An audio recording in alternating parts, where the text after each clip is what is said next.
now. That is business related, and I do still have it. WWE champion time. Go, go, go, go, go, go, go. It's the money, stupid fuck. I love it. Go, go, go, go, go, go, go. By eBay. Hell! It's been tough. I always think that it's my fault. Drinking gin. Yep, I'm toxic. I love Hulk Hogan's dick. My ass is so fucking stretched. Oh, no, you didn't, you motherfucking piece of shit cocksucker. Mark my fucking words. I'm coming for you. For now. Go, go, go, go, go, go, go. It's the money, stupid fuck. I love it. Go, go, go, go, go, go, go. By eBay. Hell! Hateful slurs. Lame brain pieces of dumb fucking hateful slurs. Why am I toxic? I love it. Hey, Mr. Burnell, you there?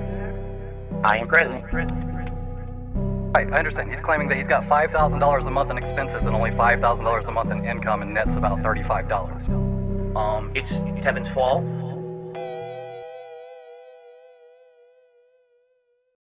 I actually admitted this last year. I'll say it again. I actually do play some mobile games. I do. All right. The ones that I play are free to play or incredibly inexpensive. Like you spend $1 here or there to make progress. This one's for all my baby girls. Got me that gotcha. I love it. Got me that gotcha. Gotcha. Begging for fucking tips and shit on Street. It's WWE Champions time. I'm stupid. WWE game plays like Candy Crush. Moving gems around, breaking colored gems. I love it. Again, it's pay to win. The more money you sink into it, the more characters you can summon, the higher chance you'll get the better characters, etc., etc. All right? Got me that gotcha. I love it. Got me that gotcha. Begging for fucking tips and shit on Street. Gotcha. Got me that gotcha. Thanks for the money, dummies. Supercar. That was a mobile game I played like 5-6 years ago, a lot. For about a year, I played it pretty hardcore. All right, even at that point, that was before everything kind of fell apart with YouTube and everything. I was putting a little bit of money into it. I was playing for the top cards. I was playing the shit out of that game, okay? After about a year, they launched what they called Season 2, which reset all the cards in the game and made all your progress essentially worthless. And I said, this game fucking sucks. What a complete waste of time that this was, all right? Hello? For now. That is business related, and I do still have it. It's WWE champion time. Go, go, go, go, go, go, go. It's the money, stupid fuck. I love it. Go, go, go, go, go, go, go. By eBay. Hell! It's been tough. I always think that it's my fault. Drinking gin. Yep, I'm toxic. I love Hulk Hogan's dick. My ass is so fucking stretched. Oh, no, you didn't, you motherfucking piece of shit cocksucker. Mark my fucking words. I'm coming for you. For now. Go, go, go, go, go, go, go. It's the money, stupid fuck. I love it. Go, go, go, go, go, go, go. By eBay. Hell! Hateful slurs. Lame brain pieces of dumb fucking hateful slurs. Why am I toxic? I love it. Hey, Mr. Burnell, you there? I am present. Right, I understand. He's claiming that he's got $5,000 a month in expenses and only $5,000 a month in income, and net's about $35. It's Kevin's fault. The topic I want to discuss is depression. Depression is not a joke. It's not something to be joked about with. You are not alone. You are not a horrible person because you have this. It's not your fault. There's still this back here. And and it's still in the back of my neck, the back of my head, the back of my mind, and it's always telling me. It's WWE Champions time. It's been tough. Over the last decade. It has. It's been tough.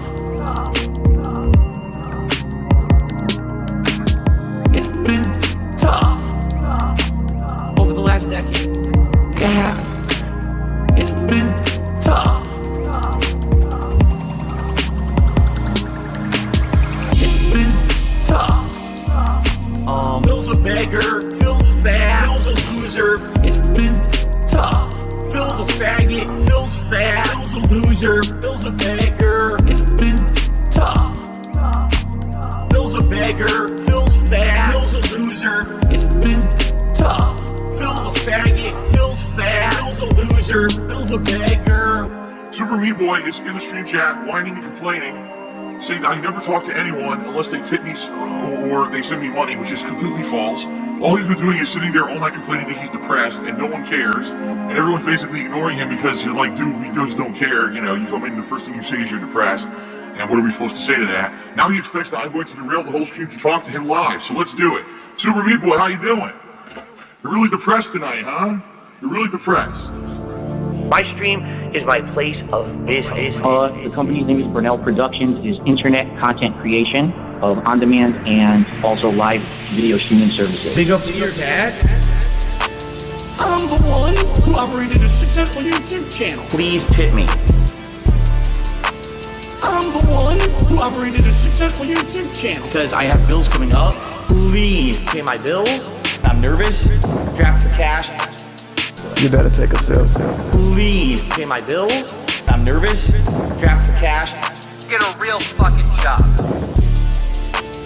I'm the one who operated a successful YouTube channel. Please tip me. I'm the one who operated a successful YouTube channel. Because I have bills coming up. They fucked me again, left and right, and my ass is so fucking stretched out at this point. It's time to push back. It's time to push back. I'm the one who operated a successful YouTube channel. Please tip me. I'm the one who operated a successful YouTube channel. Because I have bills coming up. I've never ever used a hateful slur. Ever. And that pisses me off. I want to watch some faggot. Some homo. Fiddle's a nigger. You better take a sip. The rain is very heavy. Heavy is the rain. Just the rain has lots of messing with. The rain is very heavy. Heavy is the rain. I'm a mature adult with a business degree. Big, big, big, big, big, big. All I see you do is big, big, big, big, big, big. Little piggy, why you?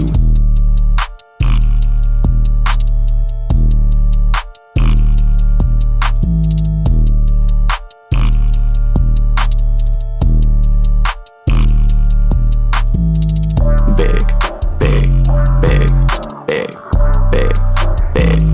All I see you do is big, big, big, big, big, big. Little piggy, why you?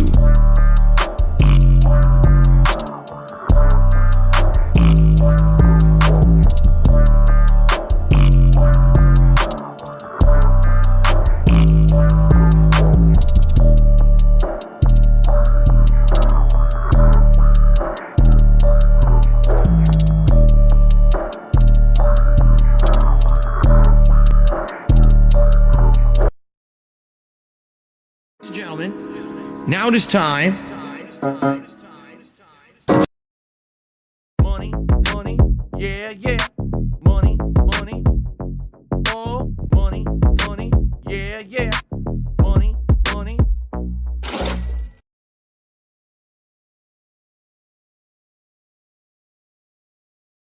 Thank you very much to Chris Lefro for the subscription, and hello everyone. Hope you're all doing well out there. Hope you're all enjoying your Friday, whether it just started for you or it's coming to the evening part of the day like it is for me and people in the UK. It is 6:34 PM in the UK, but also for people like Phil, it is It's almost 11 AM, you know, so their day is just beginning. And also for some people as well on the west coast of America or Canada, for example, the day is just beginning for them. But the day here, I'll tell you what, we've had an interesting week whenever. We've gone from massive heat waves to biblical rain. That's a crazy amount of rain we're having right where I'm in Scotland. Then it's a crazy fucking amount of rain. It's so yeah, it's been a turbulent week. It's like things are going back to normal, and it's a traditional Scottish summer once more with all this rain that I'm seeing outside my window. It's kind of funny. My fiance was like, "You might go to the shop for me," and I looked outside the window. I was like, "Fuck that." So there's a thing where there's like on Just Eat, they actually have supermarkets on there as well that perform. You know, they can deliver groceries for you, whatever if you want. And I just thought I'm just gonna fucking just use Just Eat. But they don't let you do such. My fiance wanted some alcohol, and so did I. You know, we wanted a wee bit of alcohol just to enjoy a Friday. But they won't just let you down alcohol only, or you have to order some food as well. But I big brained it. I got some cheese as well, some grated mozzarella, and they would let me do the order. So there we go. I abused the system and Just Eat, and we're going to get our alcohol as well. Plus, we get some grated mozzarella to use at future date. So I'm just waiting for that to get delivered now. But fuck going out in that rain, I don't want to get fucking soaked. Fuck that shit. Uber Eats near here goes to corner shops and Asda too now. Yeah, exactly. I mean, I don't think where I am has Uber Eats available. I'm not entirely sure. But I just use Just Eat personally, and it's kind of funny seeing all the supermarkets on there now. Fucking Domino's is on Just Eat. That's weird. I just find it weird as hell that Domino's is on Just Eat when they've got a perfectly working like website to order online from anyway. But they also have their own little section on Just Eat. That's kind of weird. Cheese and wine party, kinda, yeah. Bye. We're expecting, hopeful for a good night so far, and hopefully we can get a good bingo card as well. Let's pick a bingo card right now, guys. Let's try and get this stuff out of the way. Does anybody want any changes or amendments to the big list we see in front of us to go into a potential bingo card that we would play with tonight? Does anybody have any last second additions that they really want to see used because they think Phil's going to say something in particular? Do I get a meal out once? The last time I had a meal out properly, like a proper date night meal, without counting a holiday, I was on a holiday recently, keep in mind, as well, at the end of June there, start of July. So that means that technically doesn't really count, I guess. But I don't actually eat out a huge amount these days, but we treat ourselves to a delivery, like a meal delivery, every now and again. We had one tonight actually, we had a Chinese. So technically we didn't eat out, but we ate in to treat ourselves. Hamster, you're meant to be on a break, pal. I thought you were... Hamster said earlier on in here that he just needs a wee break and a detox from Phil, and he's back already. Man, if you're sure you want to be here, Hamster, fair enough, man, but everyone needs a detox from Phil now and again, man. Even I had to have one before. It happens to everyone. Sometimes DSP just gets too much for people, and just people need to take a time out from that guy. Yeah, if you're happy to be here, cool, man. Let's hopefully we can get a bingo to cheer you up and a full card as well. Right, bingo card. Fuck it all. I'm just going to just is Phil awake actually? Let me just check very quickly. Is Phil awake first? I'm on his Twitter right now, having a look. He is not awake yet, Phil. If he's awake, he's not done any tweets or whatever. So. And he's not messaging you on YouTube either, although it's still a bit early for him, to be fair. Oh yeah, remember guys, Prophet's doing a live stream tomorrow of building a computer. You're probably going to start at roughly this time, aren't you? It's basically 24 hours from now, roughly. Prophet, you'll be doing a live stream. Is that right to guess? That's the right kind of time? Have I got that right estimation? I'm not entirely sure. I think that's kind of roughly accurate, but you're planning a live stream essentially 24 hours from now.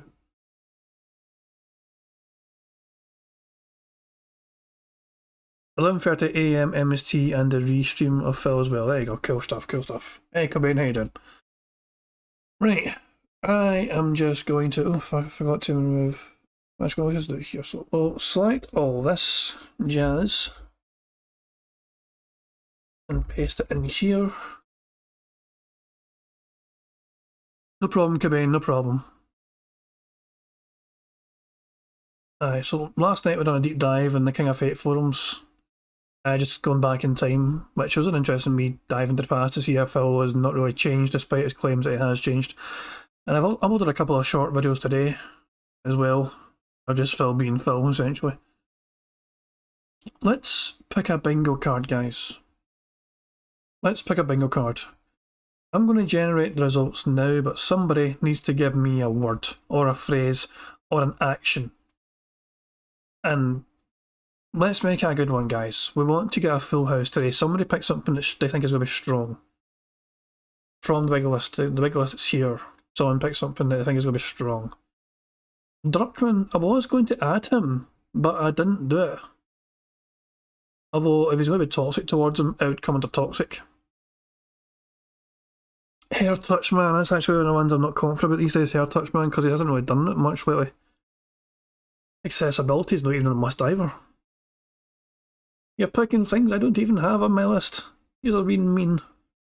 Naughty dog rant. You know what, I'm going to go toxic. That came out wrong. I'm not going to go toxic, I am going to pick toxic for the bingo. I'm going to go toxic. No. There are 213 results for toxic, guys. Somebody please pick a number between 1 and 213. First number I see in chat will be the number I pick. Unless it's 69. I'm not going to pick 69. So don't do it, Prophet. 67 from Sniper, no sniping. 67 is the first one I saw. 169 from Prophet, I'm not going to. Nope, I'm doing 67. 67 was the very first one I saw in chat. So that is what I'm going to go with. Cobain, you know how it goes. Sometimes you think you're first. It's not always first for me. I'm sorry, Cobain. Hey, there's no shame in being second. No shame in being second, Cobain. But in this case, yeah, you don't get it. Unlucky. But we're down to 67. Card number 67. If you scroll all the way down here. Ooh, I went too far. Hang on. The 67th card is this one right here on the left-hand side. So what have we got? We've got him saying honest, saying on demand, him saying drama, him saying unique, and him saying addition. Him being in defense mode, him saying wow, him being toxic, him saying excited, which is a guarantee practically, and a years ago story. Him saying meaningful, interactive, members and help, as well as him just snorting. Him saying okay, him saying gifted memberships, him saying day off. I said this is going to be a great card. Him going full me re-mode and saying behind the scenes as well. And finally, dead air, a creepy whisper, him saying tips, him saying new games and saying, and also him getting more than $15 in tips. That actually might be when it kills us. Sometimes it has a fucking good support, and sometimes it actually has a slow fucking free stream. I like the look of this card.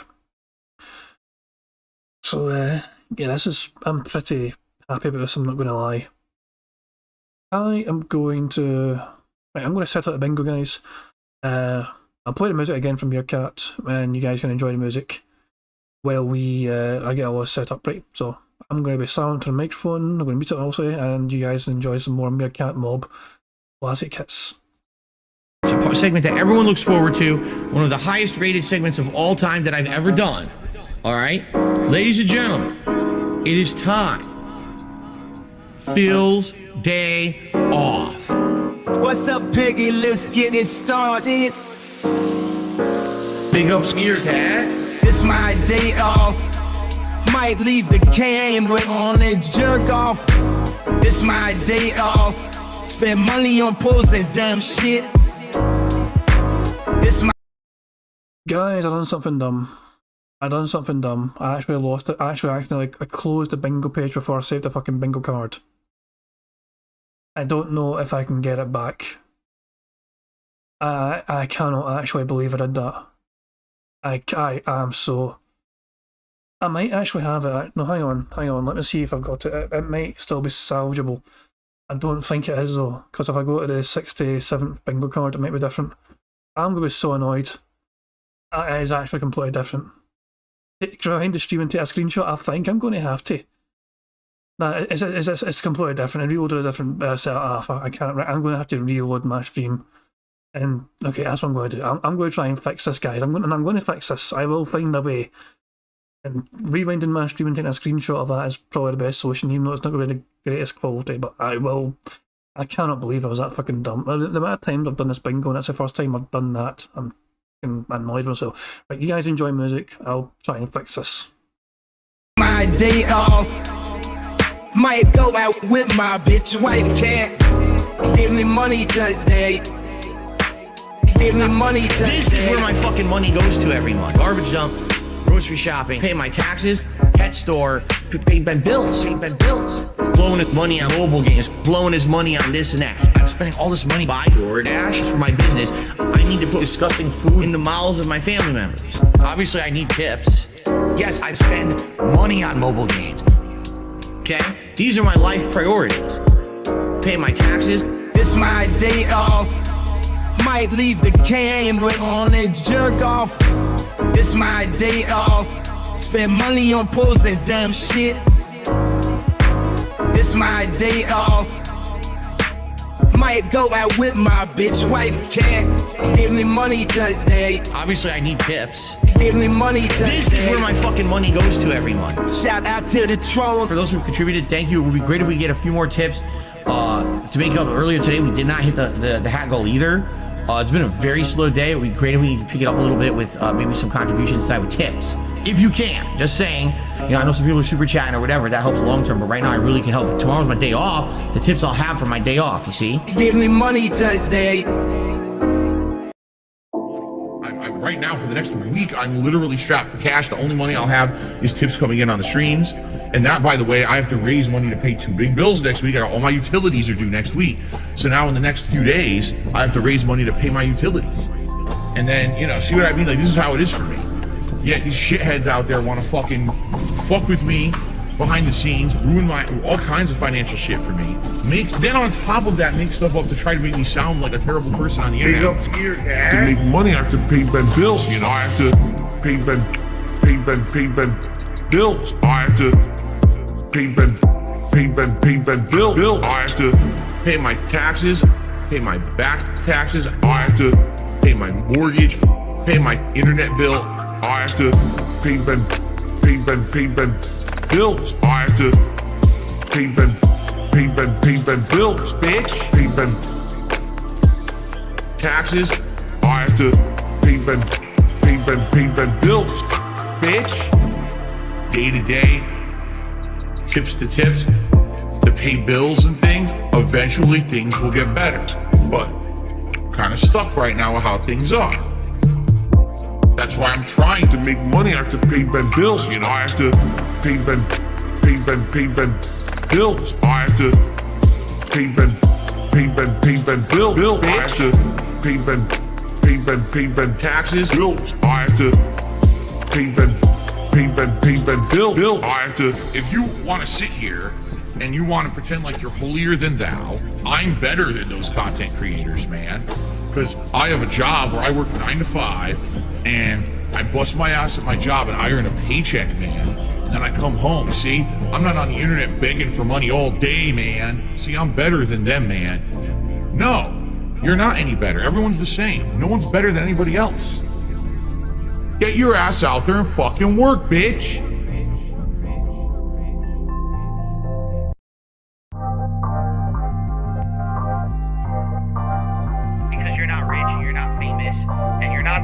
That you had an opportunity to be, but you blew it all. And I said, well, oh well. I'm proud of that. I guess I'm proud to be a loser.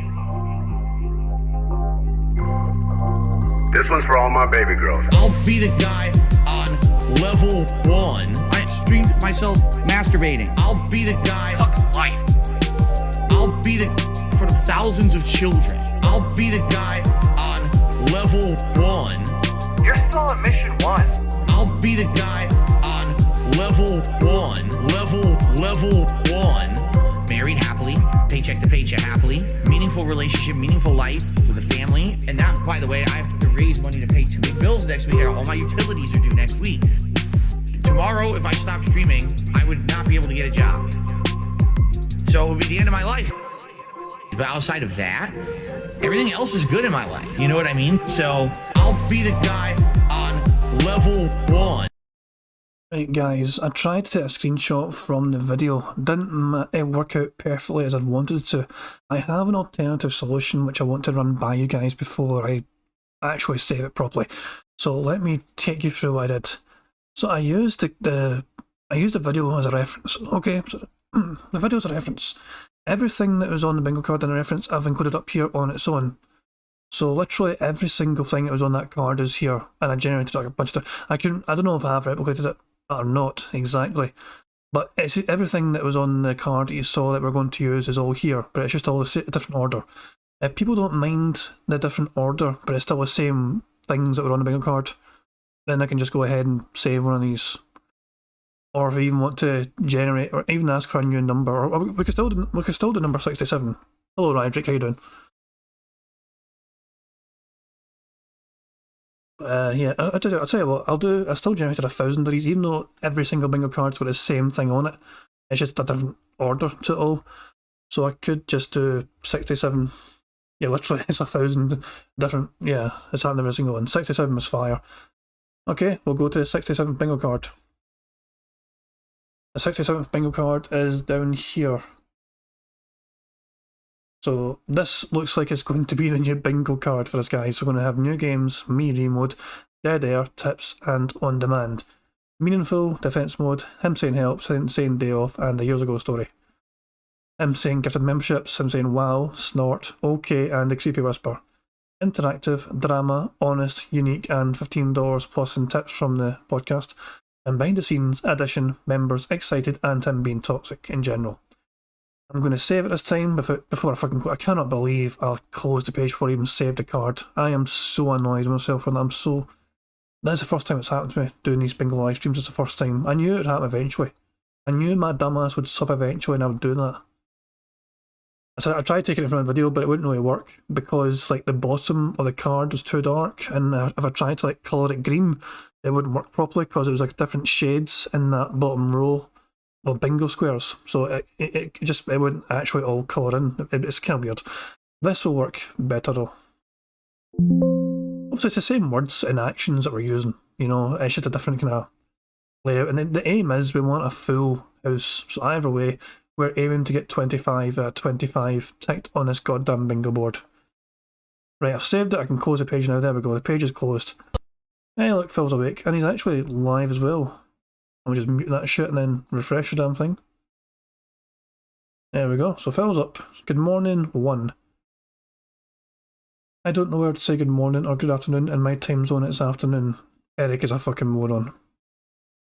There you go. So Phil's fucking awake, finally.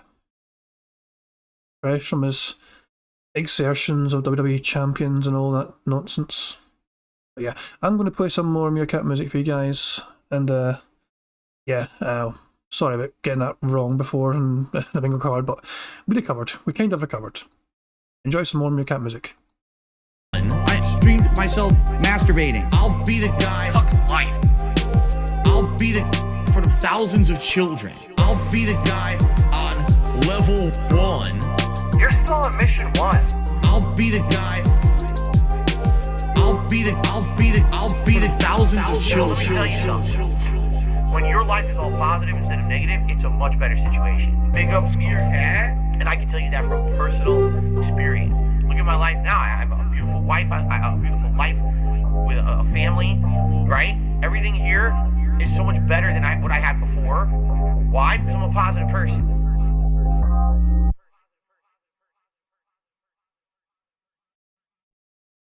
Yesterday was a really slow day for me on stream. I didn't make a lot of support yesterday. It's you guys, and you know, how much you're liking the content I'm doing in a given day, how much you can afford to support that content. Can you argue it's a begging model? I mean, I guess. This dude is a piece of fucking garbage. I need this money, I get this money, beg for this money, I want the money. The only time I chill is when I pay my bills. The only time I get to chill is when I spend the bills. Scumbags and mental cases on the internet still support me. I'm a beggar and I'm a loser and I'm on level 1. And I can't go on a honeymoon with my wife. I'm paycheck to paycheck. I'm on level 1. I need this money, I get this money, beg for this money, I want the money. The only time I chill is when I pay my bills. The only time I get the chillest when I spend the bills. I need this money, I get this money, beg for this money, I want the money. The only time I chill is when I pay my bills. The only time I get the chill is when I spend the bills. If you are watching his shows and you're paying his bills, you're a fucking loser. You should not support this guy. He had an opportunity to make serious money to entertain you, and he wouldn't do it. But you're gonna still fucking give him $200? You're gonna give him $50 to pay his fucking bills? Nah, you got a job. You keep your money. Fuck that guy. Why do I say I'm not a children's entertainer? Because I'm not a Muppet. I'm not here to play a character. I'm not here to pretend that I'm something that I'm not. I don't dye my hair. I don't act stupidly constantly to get attention from children. I don't do stupid pranks. You know what I mean? I don't cause drama. I'm here just to play games and have fun. I'm a legitimate gamer. Big ups to your dad. I need banana, tasty banana. Put banana in my mouth, tasty banana. I need banana, tasty banana. Please the peeling comes in then I'll put banana in my mouth. Squeeze banana. Put banana in my mouth. Squeeze banana. Put banana in my mouth. Act and talk a certain way with certain mannerisms, certain over-the-top reactions, screaming at the top of their lungs, jumping, flailing, doing weird things, constantly on camera. I need banana, tasty banana. Put banana in my mouth, tasty banana. I need banana, tasty banana. Please the peeling comes in then I'll put banana in my mouth. Squeeze banana. Put banana in my mouth. Squeeze banana. Put banana in my mouth. I need banana, tasty banana. Put banana in my mouth, tasty banana. I need banana, tasty banana. Please the peeling comes in then I'll put banana in my mouth. Squeeze banana. Put banana in my mouth. Squeeze banana. Put banana in my mouth. When we hit the 250 vestry for that celebration, I'm going to debut a new vest. There we go. Celebratory bubble blow. Very nice. There's bubbles everywhere. There's bubbles all over my PlayStation 4 controller. There's bubbles on my microphone stand. There's bubbles everywhere tonight. It's out of control tonight. This one's for all my baby girls. And it starts to click, you know, if someone just keeps saying sorry when they do something, they're not really apologizing, right? If apologizing isn't just words, it's I will not do this thing again because I feel bad about it. If you keep doing the thing, it's not actually an apology. You have no respect for people that are alive, for fucking people that are dead. You don't give a shit about anybody but yourself. You have no respect. Apologizing isn't just words. You have no respect. Do you value money more than our friendship?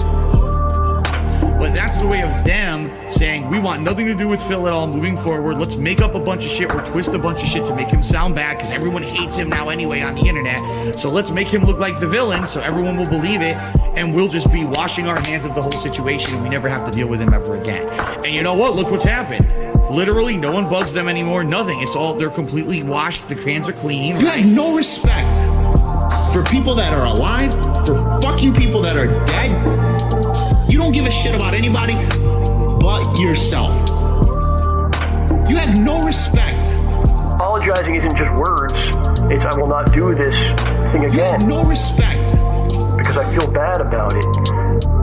He watches too much WWE. John starts getting text messages at 6 o'clock in the morning. That means it's like 2 o'clock in the morning there. So now, when you start reading them, you start looking at it, and it doesn't make any sense why he's even texting. And it's not even coherent. So you start wondering if the guy was, like, if he's been drinking and texting.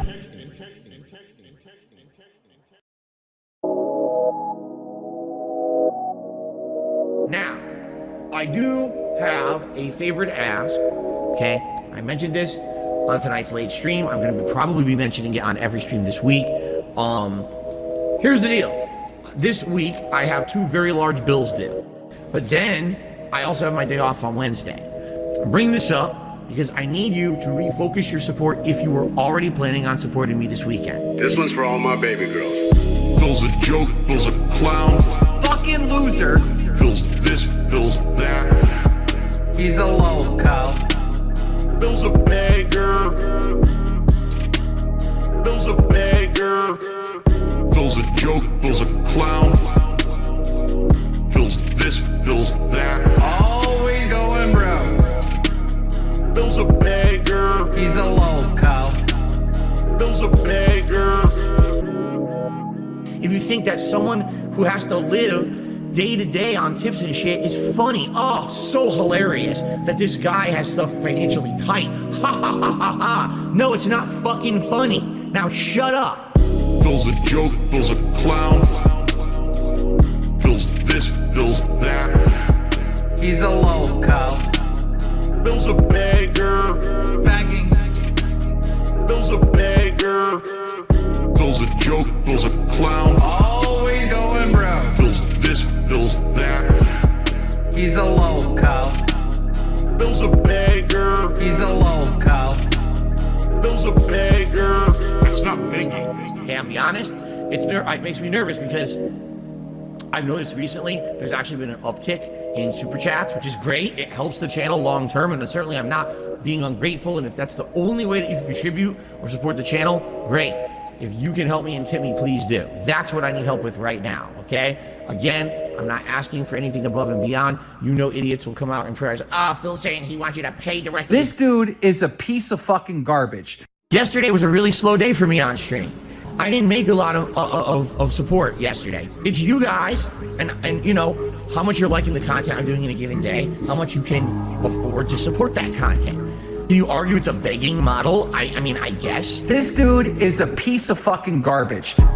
I need this money, I get this money, beg for this money, I want the money. The only time I chill is when I pay my bills. The only time I get to chill is when I spend the bills. Scumbags and mental cases on the internet still support. I'm a beggar and I'm a loser and I'm on level 1.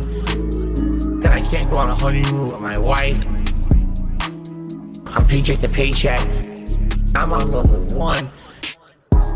I need this money, I get this money, beg for this money, I want the money. The only time I chill is when I pay my bills. The only time I get to chill is when I spend the bills.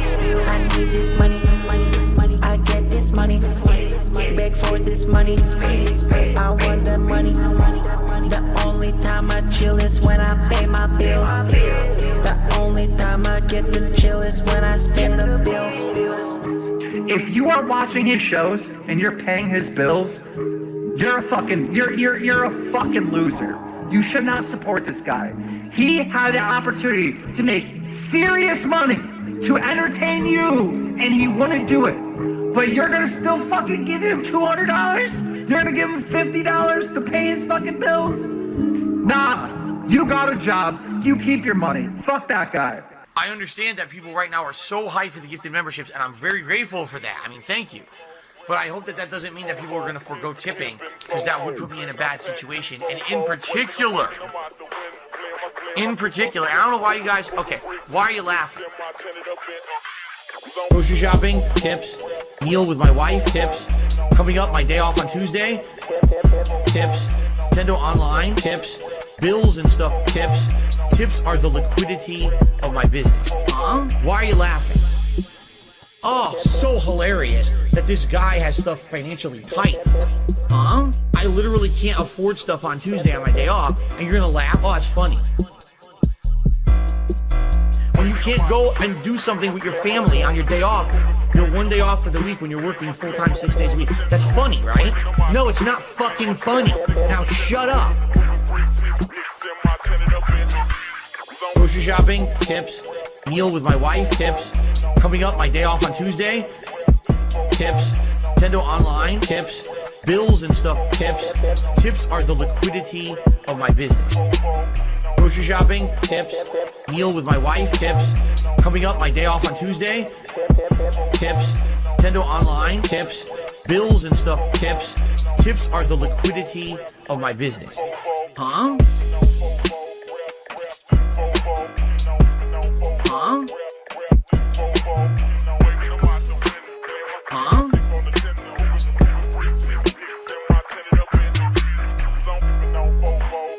This one's for all my baby girls.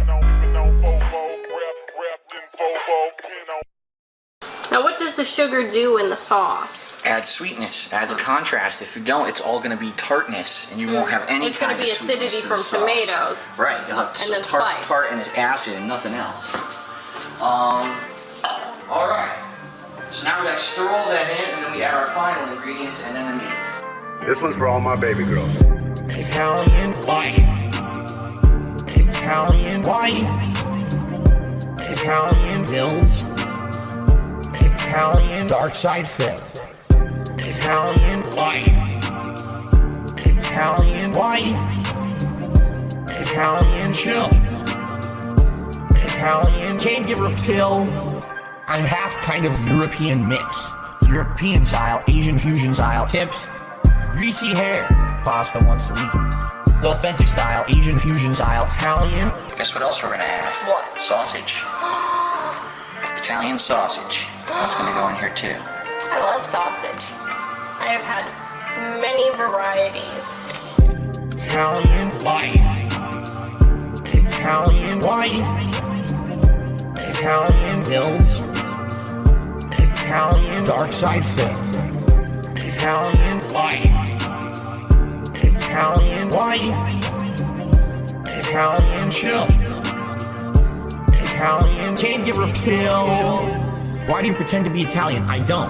I'm not full-blooded Italian. That'd be ridiculous for me to claim. I am a quarter Italian. I am 1/4 Polish, and then I'm half kind of European mix.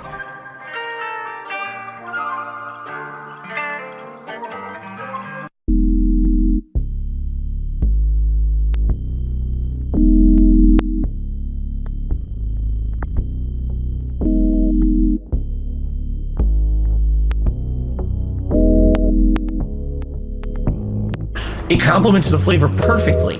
And it's so weird because it's nothing like any other cuisine. It really isn't. I can't even tell you another cuisine that tastes like that. But it's so good. And what I like about Mediterranean food is usually when you get it, you get such a good variety of stuff. Like I got, it came with hummus and pitas. You dip the pitas in the hummus, and that was delicious. Robust, insanely flavorful chicken. It's not dry. It's freaking robust.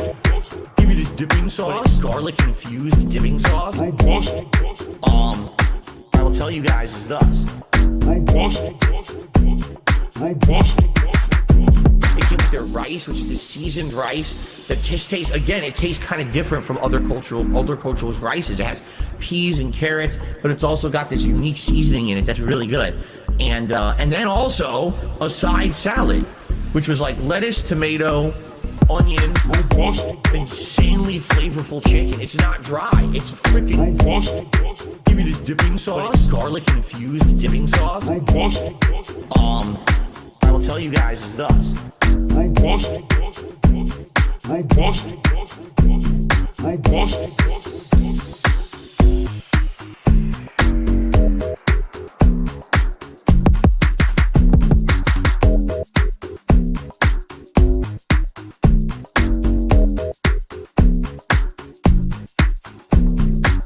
We went and got dinner. Now, this was a double-edged sword. We knew that the restaurant we were going to was probably going to be good. It was a very high-end Chinese-style, Asian fusion-style restaurant, okay?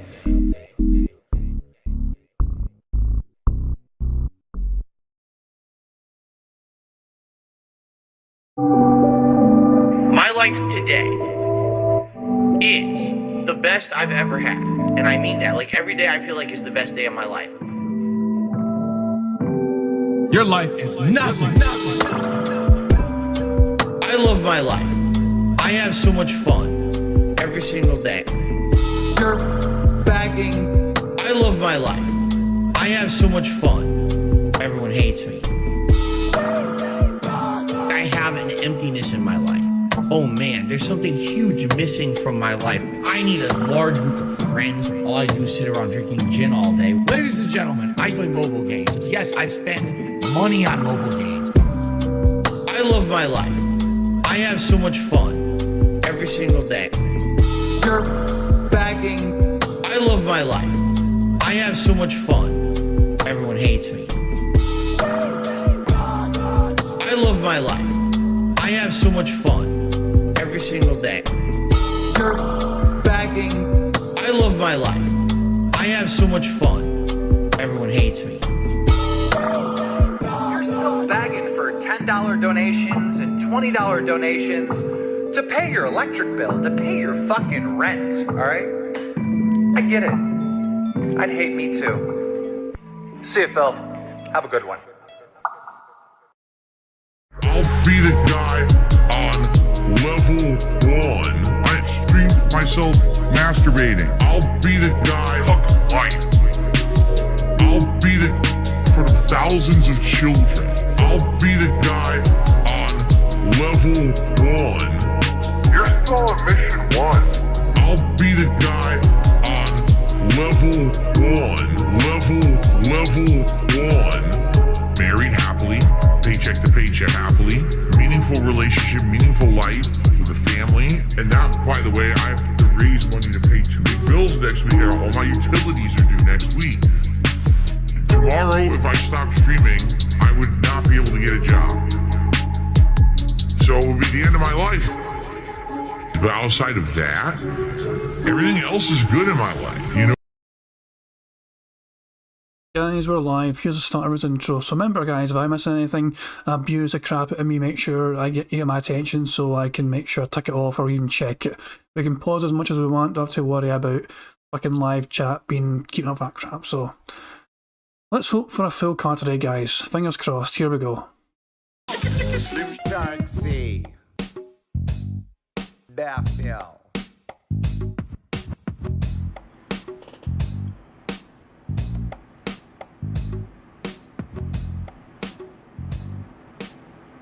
All right, good morning, everyone. Happy Friday, and welcome to a new episode of the Level 1 Podcast, the show that has an introduction that's way too good for it. Why? What the heck is going on with my camera? Hi, everyone. What are you doing up there? What is going... I just look like, wait a minute. What the... Okay, hold on a second here. By the way... Interestingly enough, a lot of people ask me about where's my YouTube play button.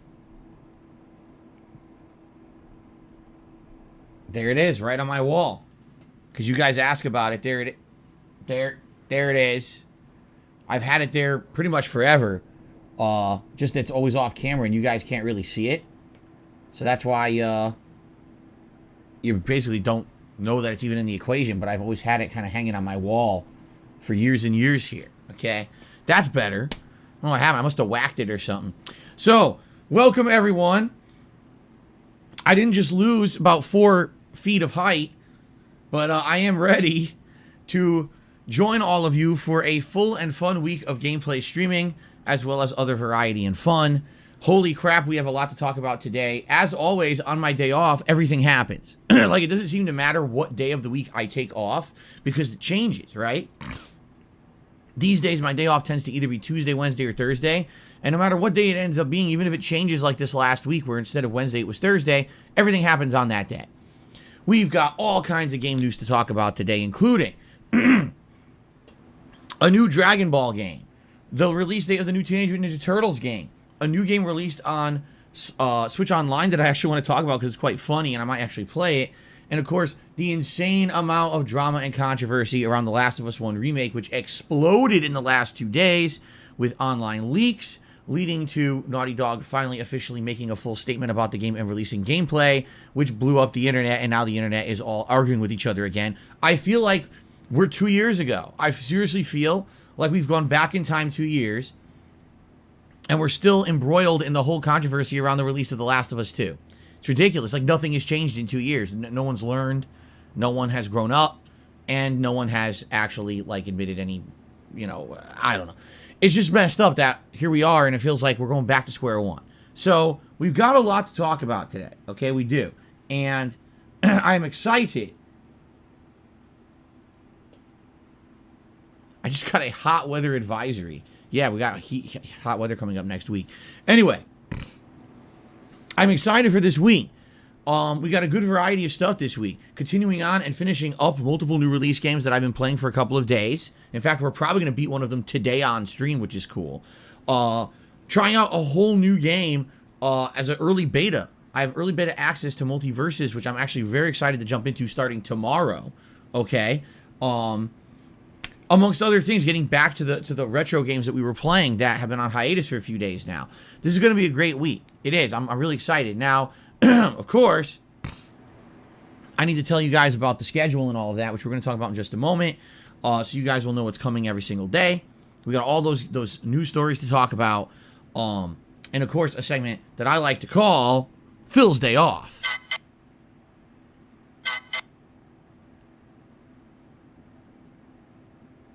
It die? I think it's died. Please be dead. Please be dead. Yes. Phil's Day Off. It died. Very exciting. I guess my sound box is finally dying. I probably have to replace the battery. I have to look into it. I think it uses multiple.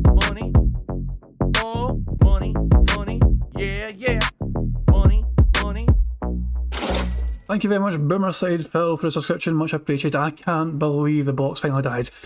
Guys, would you think that counts as dead air? He didn't say anything for like a full 10 seconds. He just tried to play a soundbox. Now, technically, a soundbox is not a dead air. He's just trying to play a dumb thing over and over again. Does that count as dead air because Phil didn't say anything, or is it not dead air because he was trying to play a sound?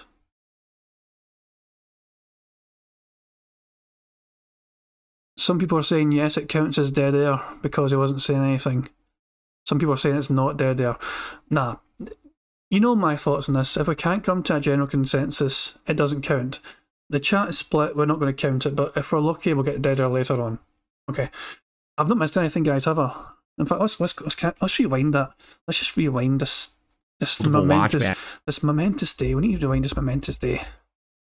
Let's enjoy that again one more time. Those news stories to talk about, and of course, a segment that I like to call Phil's Day Off.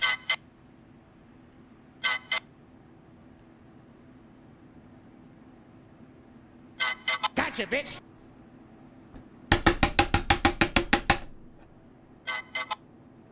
Shut up, bitch. Phil's Day Off. Very exciting. I guess my sound box is finally dying. I probably have to replace the battery. I have to look into it. I think it uses multiple watch batteries or something. I mean, the thing, I've literally used this on stream for about 6 to 7 years and never replaced the battery. I can just imagine what it looks like on the inside there. It's probably all corroded and shit. One more time. Shit. Okay, so anyway. Yeah, I'm excited for this week, to say the least. It's going to be a great streaming week for all of us, okay? So let's jump right into it, because I got so much to talk about on today's Level 1 podcast. I want to get into it so we don't get backed up, okay? So, let's talk, first of all, let's talk about the schedule. Then, we'll do Phil's Day Off, and then we'll talk about the news stories. Fair enough? Okay. So, the schedule. Right now, of course, we're doing a fun Level 1 podcast, and then after that, we're continuing on with As Dusk Falls, the narrative-based game. That is pretty suspenseful, man. It's kept us all at the edge of our seats for the last 2 streams that I've done here. I'm about 4 hours into the game, and I would argue we're probably about halfway into Chapter 4. The game has 6 chapters. However, as we're playing into the game, the chapters are actually getting longer, I've noticed. So, even though we think we're maybe halfway in, maybe we aren't, I'm not sure. I guess we'll see. That's what I mean. Like, we could beat it today with a full 3-hour stream of gameplay, or we might not, because I don't know how long the game actually is, so I don't want to overpromise and underdeliver. If we need another night stream of it or whatever, I'm down for that. It's fine. So I guess we're going to see, and go from there. So that's today's main stream. And man, the game has been very interesting. The plot has been great. Albeit, I will say last time when we played it, there were a couple situations that were kind of ridiculous. One part that I absolutely called out as being ludicrous was that one of the main characters gets shot, okay? Law enforcement come in to take over the situation. All right, great. They take control of the hotel where the guy is shot. The guy's on the ground bleeding, okay? So what do? Do they immediately take him into custody, take him to a hospital, treat his wounds, and then interrogate him from the hospital bed? Do they patch him up quickly because maybe it's just a flesh wound, take him to the station for questioning? No, they leave him on the floor, bleeding. They patch him up on the spot and leave him on the floor, and the next morning the FBI is talking to him. What?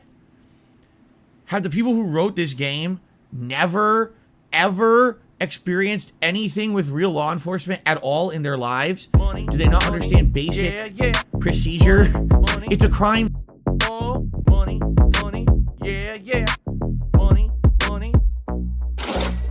Thank you very much, Andrew, for a super chat. And he says, money, yeah. I really appreciate it. Thank you very much. And of course, that's one of my favourite detractor tunes of all time. That beat bangs, you know. So I'm always happy to hear that beat. Whether it's a subscription or someone just donating money, I really appreciate it. Thank you very much. Scene. People were shot and killed there. But is this him being toxic to the game devs because they don't understand how to, what he thinks a law enforcement dealing with a shooting situation should be? Money, yeah. Money, oh, money, yeah. Money. Thank you very much, Snood, for the subscription. Much appreciated. I thought you already subscribed, Snood, but I'm thankful you are now. If you, and also, I recall your name. I've come across your name several times, so that's why I thought you were already subbed. But if you weren't, welcome to the channel. Appreciate it. It's coming across as a toxic rant, yeah. That's, ooh, fucking hell. I'm popular today. Money, oh, money, yeah. Money. Thank you very much, Barrett Wells, for a super chat. He said, yeah, the emergency responder should have just given the person a pill and left him on the side of the road. As a throwback to how Phil wanted Liana dealt with. For God's sake, thank you very much, Barrett Wells, for a super chat. And yeah, so people are agreeing that's pretty much toxic. This is I'm having a toxic rant, so we're ticking toxic. So that's that out of the way. And yeah, this is a good solid start to the card so far. I'm quite happy with it. So yeah, we're doing well. Remember guys, if I miss anything, bully the crap out of me. I want to be able to get a full house here, a full 25 out of 25, so I can actually give something back to you guys and just, you know, gift somebody in chat a gift card. I'm not too sure how I'm going to do it yet in terms of how to pick a winner. I have ideas of like maybe getting people that want to be involved in it to like email me the username, and then I'll do on live stream a poll, like not a poll but like a random name picker thing. I don't know how I'm doing it yet, but I still want to give something back to you guys is what I'm saying. So fingers crossed we get 25 out of 25 today so I can give something back to you. And also, if people want me to go faster, I can. Clear the area to gather evidence of a crime. They do not leave the witnesses on the floor overnight and then question them the next morning. Like, what is going on in this game? Some of it makes absolutely no sense. Other things are great. I feel like some of these characters are interesting, and it's the choices that you're forced to make. It's pretty interesting. So anyway, you know, I digress. There's some things that I definitely like about the game and some that I don't. But I'm hooked. I want to see what's going to happen in the story. I thought the game ended right at the point where the heist would end, or the hostage situation, I should say, would end. No, the game is continuing on far past that. There's time jumps and everything. So I have no idea where this is going to go from. Okay, I'm blown away at what's going to happen with this plot because I have no clue. I'm just kind of going with the flow, as they say, right? So thank you for joining me today. If you're here for that, I'm excited for it, just like I'm sure you guys are. These narrative style games are definitely interesting when it comes to the amount of stuff that you can kind of do improv commentary on.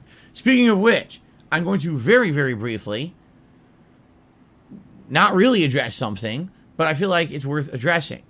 As you know, I have a large group of scumbags who follow me all over the internet and try to do as much as they possibly humanly can to slander me, defame me, say things that aren't true about me. Know exactly what this is about. No, this is not even about the Super White Man thing. He's going to fucking talk about him making that comment about, oh, sell to the slave trade. This is going to be the slave trade thing. Oh, this is going to be so good, guys. Like, get your popcorn. Better. I'm not even caring about Bingo right now. This is going to be good to pick apart. And basically make me look like a horrible human being to as many people as they can all over the internet. Okay? I don't know why at this point. I really don't see the purpose of their agendas. But that's what they do. It's just an inevitability at this point. Okay? That's going to happen. No matter what I say and do, no matter where I say and do it. Like I said, if I cured cancer today, I'd be, told that, I farted when I cured it, and man, the smell was just so unbearable, and I should be chastised for it. You know what I'm? He's absolutely making no sense. He's comparing curing cancer to making a racist joke. Yeah, this has got to be meaty mode and defense mode. This is definitely these are two of these. I'm taking both of these, man. This is meaty mode and defense mode, absolutely. But he's trying to even say, "If I cure cancer," this has nothing to do with it. He brought this on himself because he said something unbelievably racist. There's just no fucking two ways about it. He's actually trying to say that him curing cancer is going to be like him and saying something. He's not even said it's racist or whatever. He just, I said something or whatever, and the trolls are trying to spin it. No, I want to see how he defends us. I'm saying, like, that's how it is on the internet. So, the other day... No, don't tell us, Phil. Tell us, Phil. Come on. Tell us what you did. Fucking tell us. I'm doing commentary on this game, and I'm doing my usual style of improv commentary. And it's the same style of commentary that I've done over the years. It's not... Yeah, racist. He's been racist for years. We've all been saying that. He's been a racist piece of shit for years. He's tried to hold it back in over the last few years to try and not piss off some of his more sensitive deadheads, but he's always at heart been a racist piece of shit. That fucking freeze frame, man. Like deer in headlights. Any different from anything else that I've done. All right, everyone knows that I try to do all kinds of things on the cuff. Jokes, dark humor. It's just something I've always done. When I do improv commentary on a game like this, where it's primarily narrative based, okay, it's completely off the cuff and unexpected, and sometimes I'll try to purposely say something ridiculous to break the mood up. For example, in this game, you've got hostage situations. You've got people getting shot. You've got someone commits suicide in the game. It's pretty crazy, or attempts suicide, I guess I should say. It's not clear if it actually worked or not.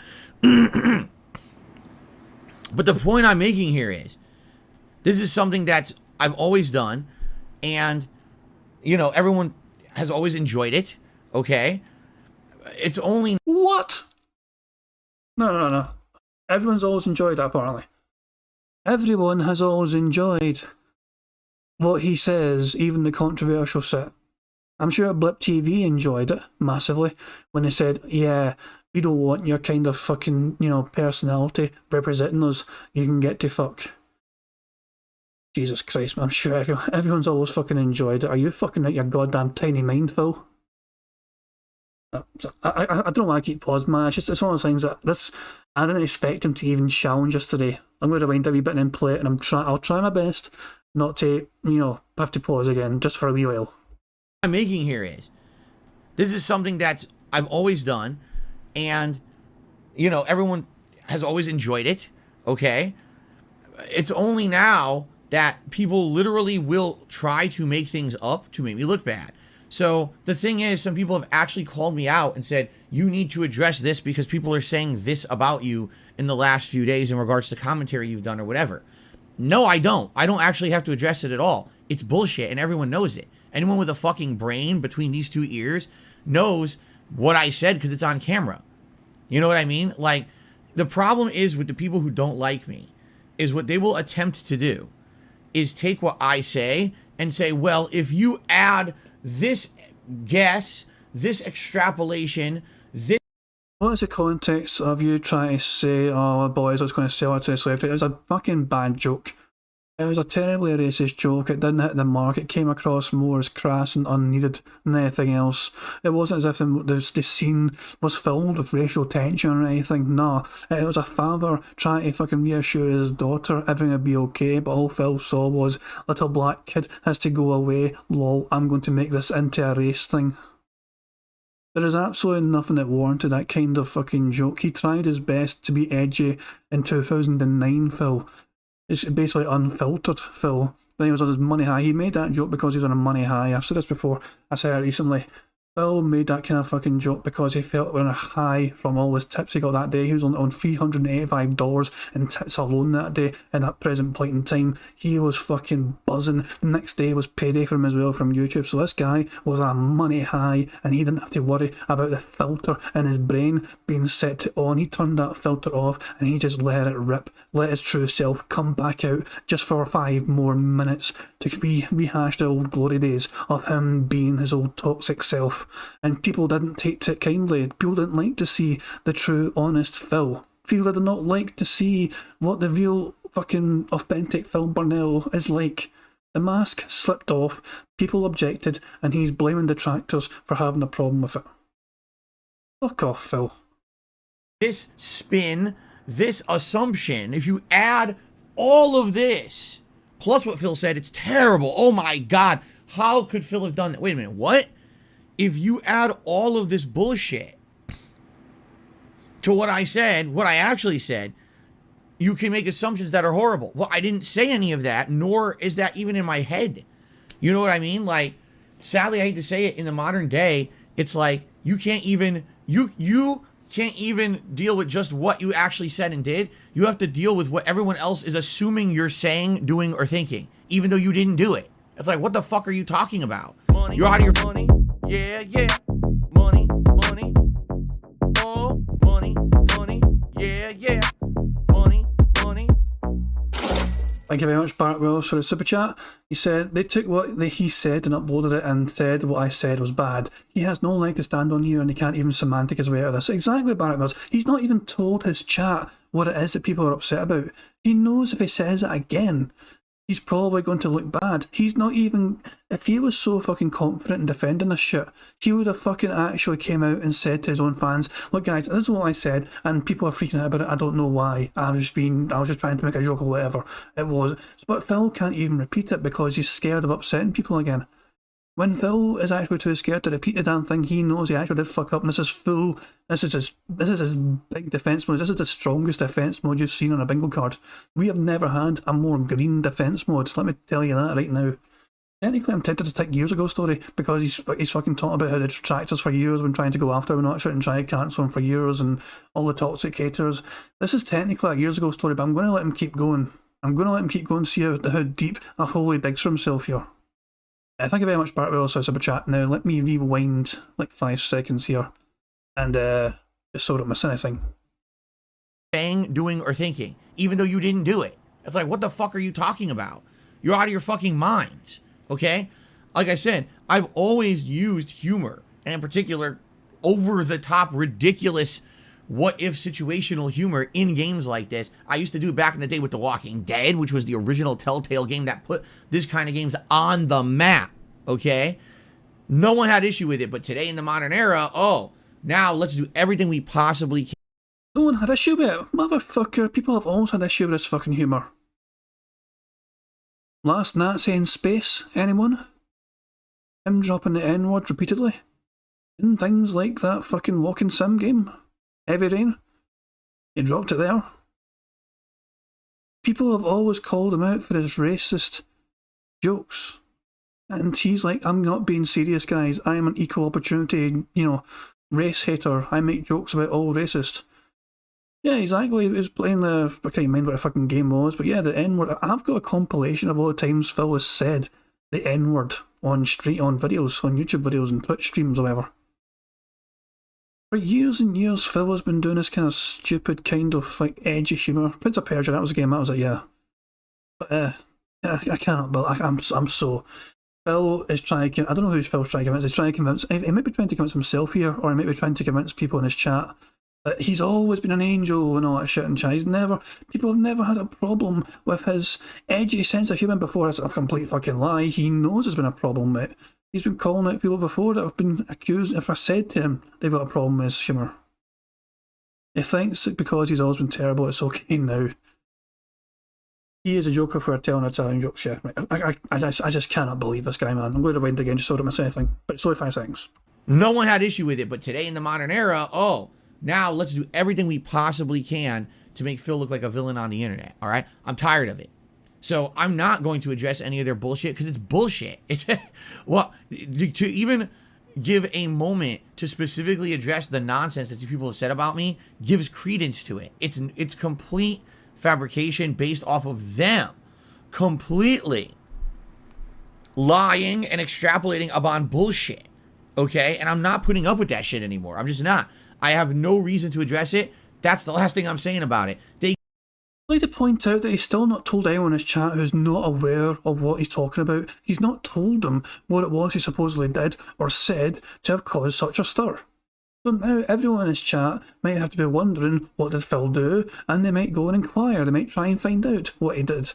And when they see that, they might have questions for Phil. Like, Phil, I don't understand why he didn't say this is what he did, this is not good, this is not cool. Also, some of his fucking dent heads will be fine with it because they're quite acceptable in that regard and that shit, but it just was the wrong thing to do, Phil. You were wrong. Accept the fact you were wrong. Own up to being wrong. Just fucking take the L in the situation. He's basically just burying his head in the sand and saying, like, people are making a big fuss about something. I'm not going to tell you what it is that they're really upset about in particular, but all I know is that I'm not going to address it. Nah. We're moving on, and nobody's allowed to talk about it anymore. And by the way, you've probably seen there, he done several leans. He is doing several leans in the stream today. It's not part of a bingo card, but you can see him leaning heavily today in his fucking stream. As this guy. We're fucking like, we're not even that fucking long into the bingo and I'm triggered as hell already. It's like fucking 10 minutes into the goddamn bingo and I'm triggered already by him. Jesus fucking Christ. They can literally make up whatever they want. It doesn't matter. I don't care. I'm not paying attention to it anymore. All right? For me to particularly address each thing, all right,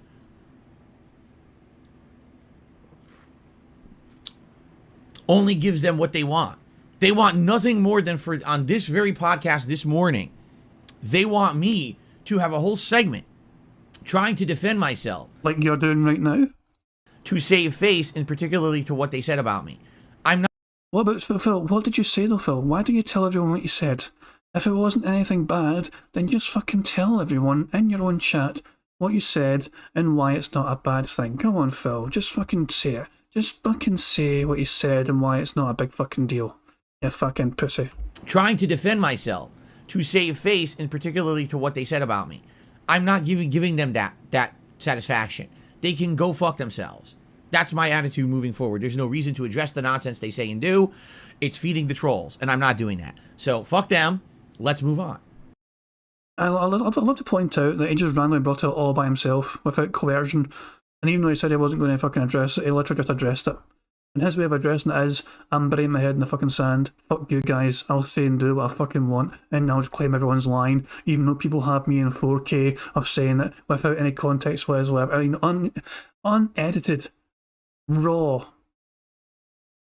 Yeah, Prophet, this is about him. Prophet, he's basically complaining that people are complaining about his racist joke from As Dusk Falls. Remember the slave trade thing? Phil never actually addressed it specifically. I think he was trying to actually tie in a couple of things at once. But he's basically saying that people are saying I've done this and that and all that shit. He tried to compare it to cancer, like him curing cancer. If he cured cancer, people would say, oh, this is horrible because it smells bad. And he's trying to equate one thing. He's trying to equate him curing cancer with him saying a racist joke or something, or him mocking a blind man or blind fan on Twitter even. And yeah, his way of dealing with that is simply just to say, well, I'm not addressing it even though I addressed it. Prophet, I think it is actually both things, because he never actually specified exactly. I am very tempted to rewind this rant. I mean, we're well behind on things, you know, but we could always fast forward. Do people want me to rewind this rant and play it in full? I wouldn't pause it. I don't mind actually watching this rant one more time, but watching it in full. I'll let chat decide right now. We can actually go back and just watch this whole rant in one go. Just so everyone's up to speed. And fucking take in what he fucking said again. Because also I kept interrupting with my fucking bittery anger and all that shit. But yeah. So someone's saying do it. I'm up for that. Some people are up for it, saying okay, cool. Right, we're going back. We're just okay. No, some people are saying no. Some people are also saying no. Alright, fuck it. Guys, let's be fair though. Cult of Fate, if they're still sticking around, they'll probably clip it for sure. So, I'm just going to keep going. When there's a disagreement in chat about what I should do, I'll just basically keep going, essentially. That's my general rule of thumb. Right, I want to keep going, guys, but yeah, somebody will definitely clip that shit later on. I might even talk about it in a video, who knows, I don't know, but if I can get a lot of my thoughts out there right now, we're going to keep going. Very nice. Okay, so, again, I'm excited to see what's going to happen in the game today, and we'll see if I beat it or not. I mean, I might not. There's 6 chapters. We're basically 4.5 chapters into it. At first, the chapters were an hour long each, but now they're not. Now they're longer. Like chapter 3 was 90 minutes. And I almost get the feeling that the chapters will get longer and longer, especially near the end of the game. So maybe we'll beat it today, maybe we won't. I'm excited to see how it progresses today. Okay? Today's late stream at 6:45 p.m. Pacific time is Friday Night Fights. It's where I play old school fighting games once a week. We're still playing the Capcom Fighting Collection. It's still giving us consistent matches and a lot of fun. It's different versions of Darkstalkers plus Hyper Street Fighter 2, our Anniversary Edition, and Gem Fighter Mini-Mix. So I hope you'll join me for that, especially for those of you who are enjoying this new collection and the new gameplay and stuff in it. I'm really having a great time with it. And I know that many of you like the fact that I play old school fighting games. It's my roots from when I was growing up in the 90s, and I can't wait for more of that tonight. Okay?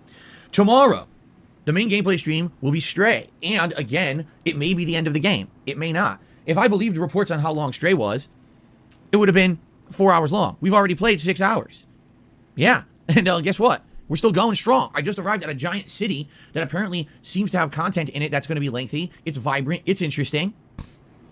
So I'm having a great time with this game. I cannot wait to play more tomorrow. I'm going to be honest with you. All right. I feel like Stray, if it stays on the level that it has been at up to now, for me, this game is basically making a strong case for a Game of the Year contention. And that is something I never expected to say when I started playing this game. I thought it was going to be a cutesy cat game. It is very much not. This has some of the best graphics I have seen in a video game in quite some time. I'm blown away. That this indie studio put this out is like a fucking modern marvel of gaming to begin with. And then the fact that there's these layers of content, this atmosphere, the vibrance of everything in it, the lore. It's a great game. I am immersed in this, and I cannot wait to play it again tomorrow, okay? Okay. Tomorrow night, Saturday night, something exciting, something different, something that I was not expecting to do. I want to say shout out to the person who I don't know if they want credit or not, so I'm not going to say their name. I don't want them to get harassed online or whatever. But someone gave me some early access to the Multiverses beta.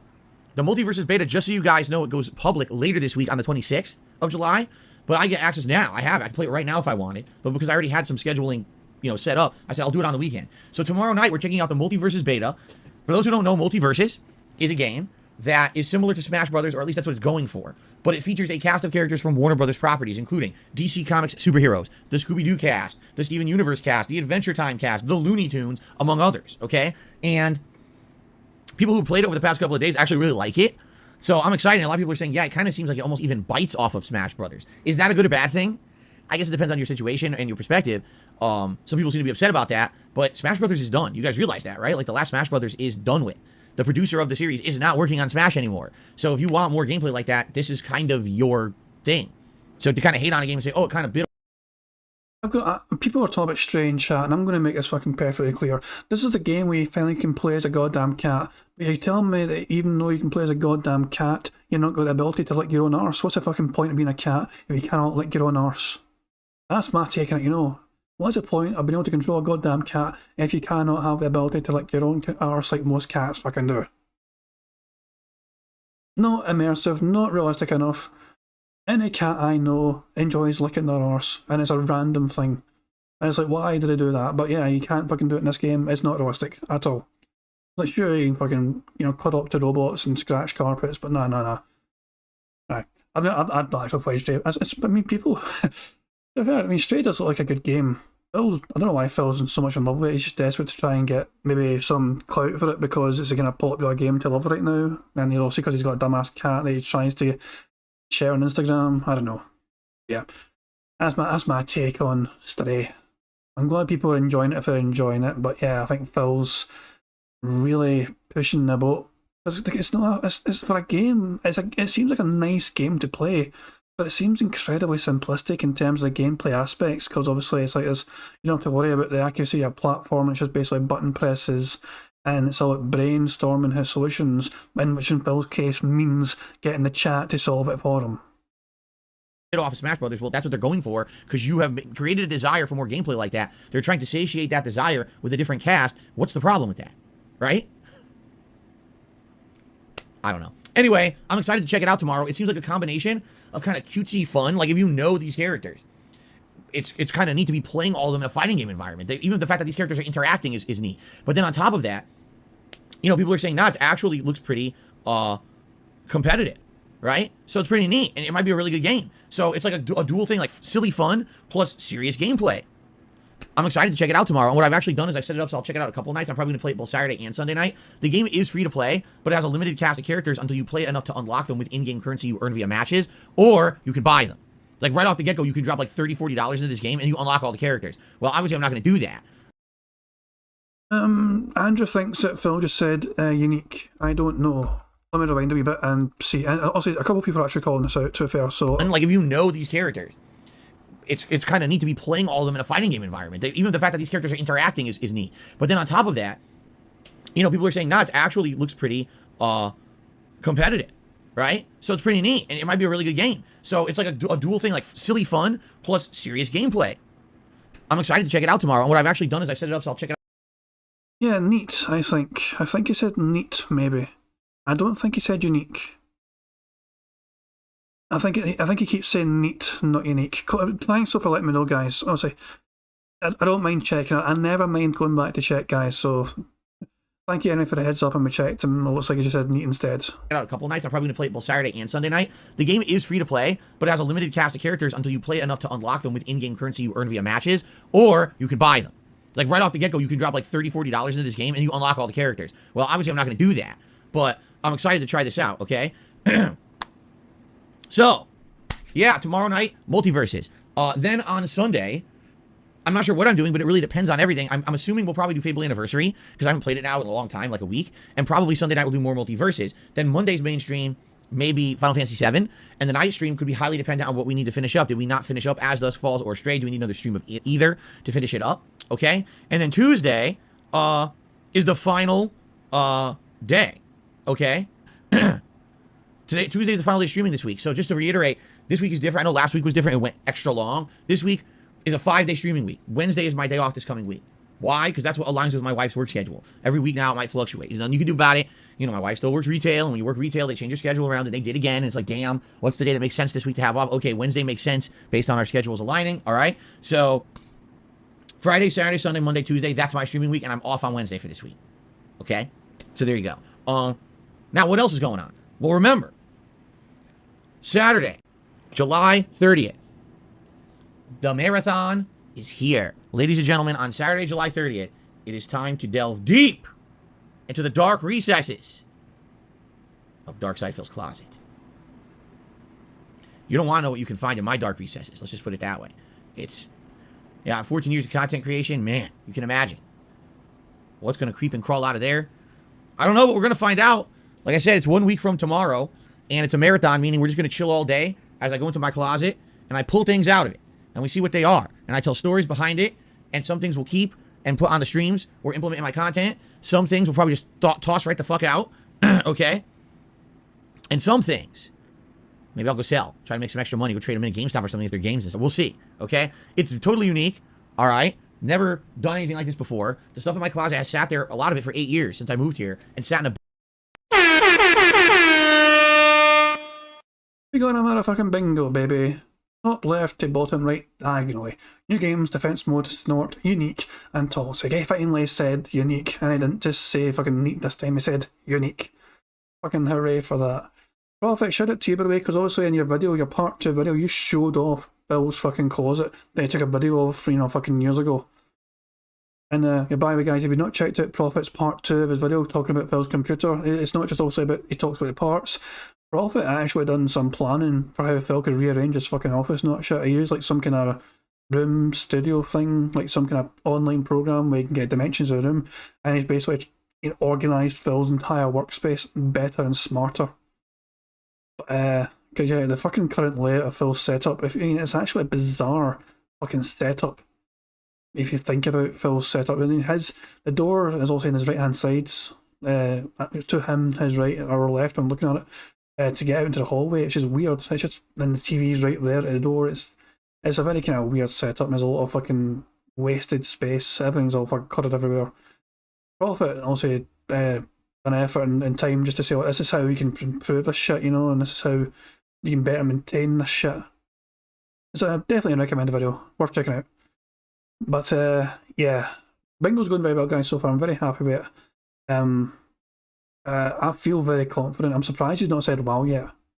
Very surprised he's not said wow yet. But because he's talking about the members here, he might talk about also he's talking about this members goal reward for the closet thing, which hopefully will trigger him talking about his current members total and how it's dropped, and he might mention members, gifted memberships as well. We might get a few things in a row here coming up if we're lucky.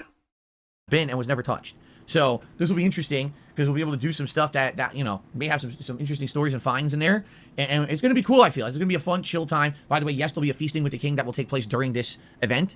Okay, so there you have it. The only other thing, excuse me, no, as I already explained, I can't give away anything. I don't have money to ship stuff. This is what people, oh, well, because you're cleaning out your closet, can you just give everything away? No. Allow me to explain something to you guys. Back in the day when I used to make a ridiculous amount of money and I wasn't up to my eyeballs in debt and financial problems, okay, I used to do something that I called the hardcore gaming season giveaway. You barely fucking gave away anything. You fucking gave away empty game boxes and you kept the game so you could fucking trade it in at GameStop. Don't fucking pretend that you're some fucking saint and gave away so much because I were making big bucks mashing my money. You were a fucking stingy bastard back in the day then, you fucking moron. Don't you dare try and fucking retcon us. The one good thing you ever gave away was a spare console. You had like a spare console that you gifted somebody. That's the one good deed I ever remember you actually doing. You fucking gave somebody a console. Can't even mind who, but it was like some kind of randomly picked guy. You had a spare console, you didn't know what to do with it, and then actually done a giveaway for it. But that was fucking back in like 2011 or some pish, man. The one single good thing that Phil ever done as a content creator was that one thing. Fucking, if this guy tries to fucking pretend that he gave away so much back in the day, man. For 3 months every year, during the busiest gaming season of the year, I would actually on a weekly basis hold a giveaway where hundreds of people would compete to try to get something that I was going to give away, whether it was a game, maybe the collector's edition content of a game that I didn't want, whatever it may be. It used to be various different things, okay? I also would usually autograph some stuff because people wanted my autograph back then. I can't imagine why they would want it now, but back then I was more popular on the internet and people wanted my autograph, so I would sign some things and send it to them. No exaggeration, okay? It would cost a ridiculous amount of money to ship to people because I have a worldwide audience. It's not like everyone that watches me is in the United States. In fact, we just did the numbers about a week ago. Only about 45% of my viewing audience is in the United States. More than half the people who watch my content are actually outside of the USA. Yeah, that doesn't surprise me whatsoever because your fucking schedule, your streaming schedule is kind of weird. Also, in the UK, for example, you fucking stream for us, you start about 7 PM in the UK. Obviously, most kids were at school, for example, by then, and are fucking obviously home, and you get a bunch of fucking young viewers in the UK and also in Europe as well, and they're fucking finished their own school and education during the week that day to fucking watch your shitty content. It's gonna be harder for fucking kids in America to watch your shit if you're fucking streaming at 11 AM, isn't it? Fucking moron. I just don't know. The soccer council as well, all the Asians, all the Southeast Asians and the fucking Scandinavians fucking checking out Phil.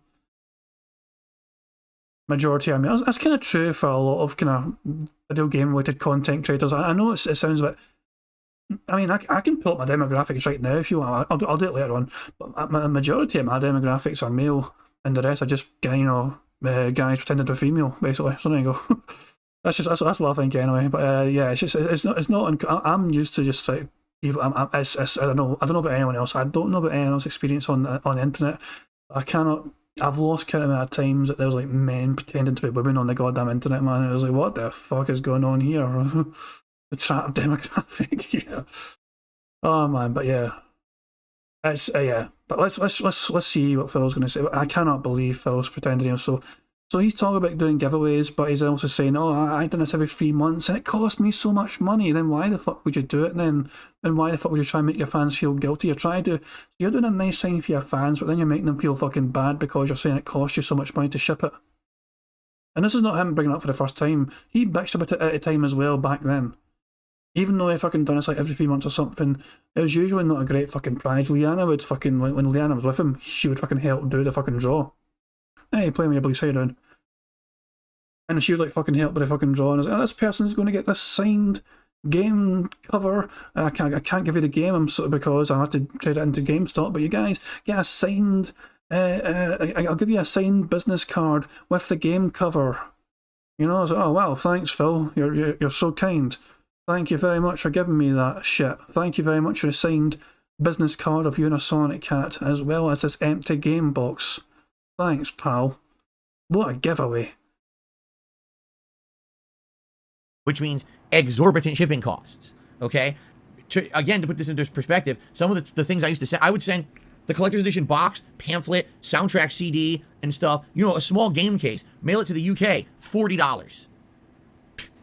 Now, back then, it wasn't a big deal, because back then, I was making all this ridiculous amount of money on YouTube on ad revenue. I had no debt, so who cared, right? They blow the money, it doesn't make a difference. Today is totally not that situation. 10 years later, things are dramatically different for me. So I can't. You know, I used to remember at one point, as we've talked about, those t-shirts, those Project 7 t-shirts. When I first moved to Washington, people used to pledge to my Patreon, and they would earn a t-shirt, and then they would actually, you know, get an autographed shirt or whatever. Sometimes the cost of that to mail it to someone was upwards of $40 to $50. That's more than double the value of the shirt that I paid to begin with. It's like, damn, shipping cost is not cheap. And by the way, it's even higher now. Things have definitely changed. So I can't do giveaways based on the crap in my closet. As much as some people might be like, oh wow, there's an old game in there that Phil doesn't want. Maybe he could sign it and send it to me.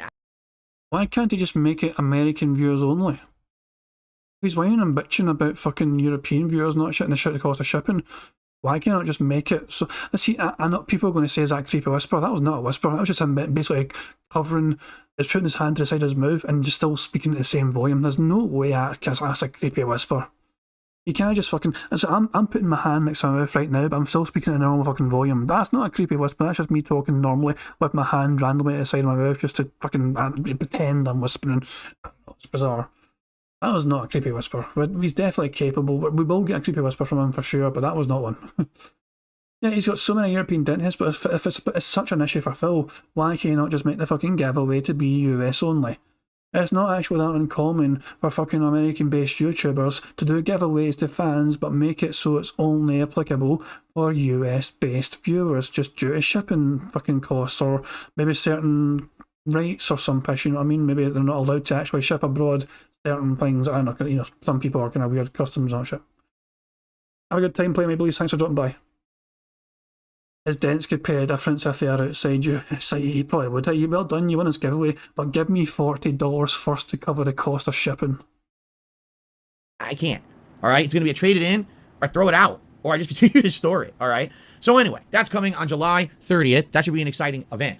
The only other follow-up to that is, as you can see, we just have moved further and further away from hitting our tier 2 members goal for the month. I'll be honest with you guys. There are 10 days left this month, 9 days left. I'm not confident that we're going to hit that. At one point, I thought we were. At one point, we were over 550 members. And I was like, man, all it would take is for someone to come on stream and drop one member bomb, or for a few people to come in for a new game release like Stray or As Dusk Falls and become members, and we could hit it. And then basically what happened is no one became a new member.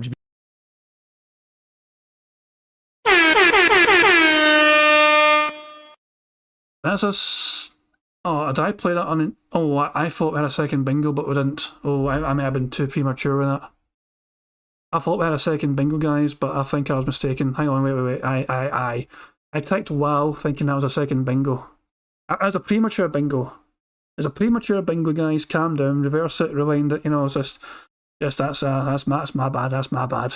Yeah, premature bingolation, yeah, it's a problem, you know, I get when I get older, yeah, I can't help it, man, I got a bit excited and I just, you know, I just blew my horns too early, what can I say, you know, it's just, it's a Friday and we're all fucking excited for bingo and make me a full card and just, you know, where do we go? So there we go. So this is going to be a few though. I think we're going to get 1 or 2 here. So I'll keep listening, but sorry about that. I'm going to wind it by like 5 seconds just in case I miss anything. Oh, that didn't go to plan, hang on. Being honest, Stray or As Dusk Falls and become members, and we could hit it. And then basically what happened is no one became a new member. I'm just being honest. Like, very few people became new members this month. A lot of gifted memberships expired, and now we're in the situation we are in. Okay, so it is what it is. We already hit a members goal for the month, which I'm happy about, and I'm grateful for. I'm not disappointed that it looks like there's 0 chance we're hitting our tier 2 members goal. Just to remind you guys what it was going to be is we were going to lock ourselves into a new react event where we were going to react to something like the original This Is How You Don't Play video, or possibly another documentary from either Frederick Knudsen or June the King. But it looks like we're just not going to do that this month, and I'm okay with that. That's all right. It's not a humongous problem or anything like that. I just want to let you guys be aware that that's the situation. You know, we're now 70 plus memberships away. It's not looking feasible anymore. Reminder, Emo gifted 60 members to him earlier on this month. The fact he's only 70 away, he's one whale being as generous as Emo was to get close within range. Just to be a reminder of that fact that Emo dropped 60 members for him before, earlier on this month, just to get him where he's at now. But keep me as well, that's going to expire at the start of August essentially, or the first week or so of August, or I think it's like maybe the 10th, maybe? It's actually, I think maybe the 10th or so of August, I can't mind exactly when. But that's going to expire and Phil's going to lose like 60 in one drop, and that's going to be a really nice day just to see Phil try and cope about that. So people are saying he said gifted memberships. Did he actually say gifted memberships? He was talking about people dropping membership bombs. Does that, I mean, I guess technically, yeah, okay. He didn't actually, I don't think he actually said gifted memberships, but he did use the word membership bombs and all that shit, and he is literally talking about gifted memberships. You know, I'm counting. He is talking about gifted memberships in that regard, so I think it's definitely valid to count it. Okay. And I won't blow the horns because it's not horn worthy yet. I almost actually people are saying he actually did say it. Okay, I missed it in. I completely missed it in. I believe you guys. I believe he's fucking stop. I can stop. I believe you. Stop it. Okay, I've ticked it. We've got it. Cool. Thank you very much. Although not member. I've ticked it now. We're good. We're playing on. We're fucking miles behind. We're like 22 minutes behind. So, we'll see what happens. Maybe there'll be a rallying at the end of this month. Maybe not. It's not a big deal. Just being honest. Okay? Okay. Phil's day off was not very exciting. It really wasn't. A lot of errands to run.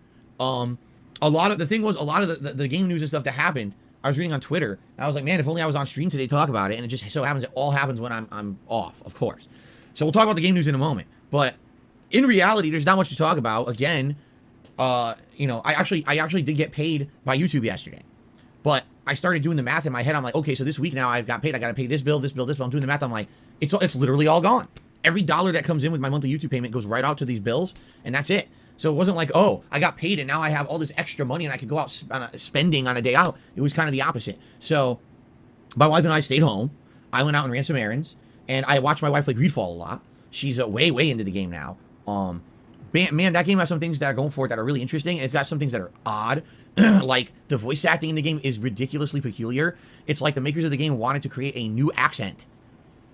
I mean, like, they have characters in this game that speak in this weird tone and accent that isn't like any language on the planet I've ever heard.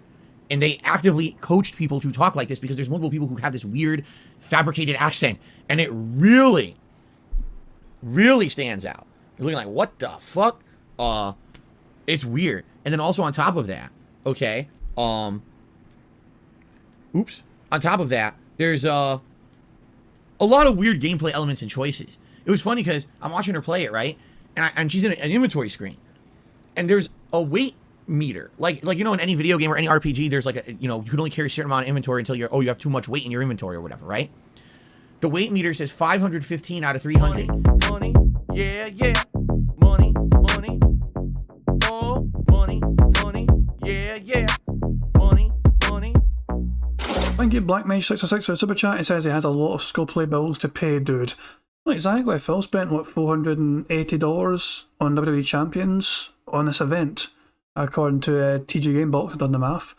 There's a detractor called TG Gamebox who plays WWE Champions, and he found he basically tracks Phil's progress in the game, and because he plays the game himself, he basically can calculate how much Phil's spending by taking his own score and subtracting it from like Phil's score, and also the cost of coins as well. For example, was it four? I thought it was like $4. I thought it was $480.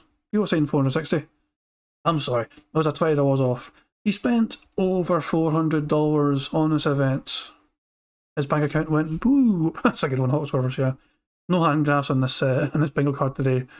Well, it was $480. I was right after him. He spent a ridiculous amount of money on this fucking event for WWE Champions, regardless. And it's just, Yes, I mean, nobody is saying that Phil does not have a lot of bills to pay and a lot of his money does go towards things like that, but not all of it. Not all of it does. We know that for a fact in the bank weeks. I've gone over this time and time again. This is why I started fucking doing DSP stuff on YouTube. I've had this channel for like fucking a decade or so, or almost a decade. But I've always started doing DSP stuff within the last year. Because of the bank leaks data, because there was so much data that I had to pour over, and things I just felt I had to point out. Like, if Phil had not done this thing, and this thing, and this thing, if he had neglected to do all this stupid shit, this is how much money he would fucking have instead at the end of every fucking month. I worked this fucking shit out and how much better off Phil would have been each month if he didn't have that fucking mobile game to sink a lot of cash into. And surprise, surprise, he would have actually been several fucking $1,000s better off every single month. And the fucking freeze frame's incredible. Yeah, I'll tell you what, I'm going to do it again. I'm going to take a picture. I'm going to take a wee picture of this, guys. Hang on. It's just too good to not do it, you know.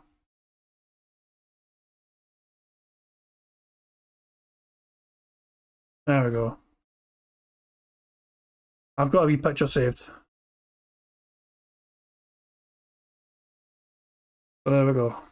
As you can also get a good pause. It's like a random pause. It's like, so why is he looking up, do you think? He's trying to think of a lie, maybe? He's talking about his finances. So he's kind of looking up, his eyes are kind of looking up to try and think of a good lie. I'm actually kind of curious. Let's rewind like 5 seconds and see if it is like trying to think about what he does with his finances or something. You have too much weight in your inventory or whatever, right? The weight meter says 515 out of 300. Oh, I said to her, are you okay? He's actually talking about the fucking game. Okay. He's looking up to see Tyrone. Any words if you'll make an appearance as a guest of Barrett Wells? That's been discussed before, apparently. Like they've got it in their mind. I've not been approached by them yet. And to be honest, I feel like I wouldn't be able to, you know, provide much, if that makes sense. Like, the only thing I've really got an offer is like I'm an opinionated long-time detractor, but I've not really done much, if that makes sense. There's people that are more interested in me that can go on that, but if they asked me, you know, and I was able to, yeah, I probably would be okay with it, you know, should be fine as long as I was able to. And I probably would be fine to do it, you know, but they would have to, like, obviously, it's up to them to, obviously, let me know if and when. But, you know, I've talked to them before, you know, obviously, I've been on the show a couple of times, the call-in show. I mean, it's up to them. They know of me anyway, you know, and all I need to do is reach out. But, obviously, fantastic Mr. Sam's in here sometimes enjoying the bingo, you know, see him, and obviously, I've got him on Twitter as well, and I was saying, for that being said, I'm pretty sure I got them on Twitter as well. So, I mean, it's one of those things. If and when, you know, I'm happy to do it, but it's obviously it's not up to me. it's up to them. But they know. I think they know I'll be alright doing it. He's looking up to remember, being serious now. Basic psychology. Everyone looks up to remember something. Everyone does it, but doesn't realise it. Yeah, true enough. Okay, and that's what he's doing. He's trying to remember things about the game. So in this case, I was trying to remember something from the game, which is why I was looking up. Okay. Well, what do you mean? I keep pausing and rambling. Sorry, guys. We're now 27 minutes behind. Over encumbered, does that affect anything? She says, I don't know. I never even cared. I play the game. I was like, what do you mean? She's like, yeah, I never even like paid attention to that, and apparently it doesn't affect anything. So then what's the point of the meter? I don't know. Maybe the meter does have a point, but according to her, it hasn't negatively affected her in any way. You know? It's like, oh, okay. The game feels like a mishmash of ideas, some of which are implemented well, and others just aren't implemented at all, or like half finished. Another really weird thing about the game is that half the characters have these weird tattoos all over their faces that are just fucking odd. And I understand what they were trying to do in the game was create this culture. Like, for example, you remember in Horizon Forbidden West, they kind of did the same thing with these different people. These different people who are in the game living in different places are different tribes or different groups, and they all have their own cultural beliefs, and they all have their different garb, right? So, you know, there's the singing people of the plains, there's the warrior people who live up in the mountains, and they all look different, right? So they kind of went for that in Greedfall as well. It just is, I don't know, it doesn't feel as well done. But the game apparently is fun. She's playing it and is really enjoying it. Although she says that there are things that are annoying as well. So it is what it is. She likes it. So I watched her play it for, you know, a few hours actually yesterday as we relaxed. I'm sure you guys are dying to hear what we ate, because we eat out once a week on our day off. So we actually ordered in, and we ordered in from a new restaurant, a seafood restaurant near us. And the unique part about this restaurant is that they do a lot of foods that we don't really have out here. It's completely unique compared to what's available out here. So, Kat ordered boiled Cajun shrimp. Yeah. So what they do is they take a whole bunch of whole shrimp and they boil them in this broth with all these seasonings and spices. When you get it delivered, what you would think is if you're going to eat that at the restaurant, what they probably do is they give you a bowl full of this broth with all the seafood in it, and you take it out, peel it out of the shells, and eat it. But when they deliver it to your home, they literally put it in a plastic bag full of the broth. By the way, it was fine. It didn't leak or anything, and she was eating it. It was absolutely delicious. But one thing we realized is this is not something you should be ordering for home delivery. It made a giant mess. We're both eating these shrimp, and there's freaking broth going everywhere. It covered our tablecloth trying to eat this. Like, wow. So we immediately, when we finished eating, we had to throw the tablecloth into the wash because the broth had gone absolutely everywhere. So we tried some boiled Cajun shrimp, and I actually tried for the very first time catfish. I had never eaten catfish ever in my life, and they had fried catfish, so I wanted to try it. Really, I've had different fish. I've had cod, I've had tilapia, I've had salmon, I've had I'm trying to think of different various like real fish, not shellfish, but real fish that I've had. I've never had catfish at all. I didn't know what it was going to be like. So what it is catfish, or at least the way that they actually present it, it's very thin and flat. I guess catfish I don't know. I've never really trying to remember what catfish looks like. But I guess the way that they do is they take the fish and they make it thin and they bread it, and it's crispy, and basically the catfish was a much more stronger flavored fish than cod. Usually when you get like fish and chips, it'll be like cod that they usually bread and fry up. In this case, it was catfish. And it was delicious. It was way more fishy and stronger of a flavor than standard fish, but it was delicious. Absolutely delicious. So it was good. It was actually quite a good restaurant. But we were eating it and we're like, we like all this food, but we really wish that we were there. Because you feel like if you were there, you can eat it without having to worry about making a giant mess and clean up after. And like, it's definitely the trade-off of ordering in. Before the pandemic, we would go out every week. Things were different before the pandemic. Just being honest, in the past couple of years with inflation and everything, we would be able to go out and have days out where we could, do stuff. And quite frankly, in the last several months, we just haven't been able to do that. We can't afford it. Especially like I've told you guys, our grocery bill. Before the pandemic, our grocery bill was one level, and now our grocery bill, no exaggeration, is about 50% higher every week. Are we buying more expensive things? No. In fact, since the pandemic hit, we now get way cheaper stuff. We buy all the generics. Anything that's a store brand or whatever, that's what we get now. Yet our grocery bill has skyrocketed since before the pandemic. So, all that little extra money that you would have to have a nice day out, we just don't have anymore. So we just stay home and order in every week. And it kind of sucks because we're eating this food. We're like, man, this would have been absolutely delicious if we were there and not have to worry about making a mess of our dining room table and cleaning up after. This is what you want to do, is eat in the restaurant, right? So it is what it is. And it sucks. But it is, it's life. We deal with it. We had a good day off, by the way. It was relaxing. We spent a lot of time with Jasper yesterday. Oh my God. So basically, Jasper, we didn't realize this. He needed to be brushed so bad. So in the morning, I said to Kat, yesterday, because you guys remember on Tuesday when I was streaming, Jasper had jumped onto my lap. And I was petting him, and as I'm petting him, I looked at my hand. My hand was covered in loose hair. I said, oh, he needs to be brushed, right?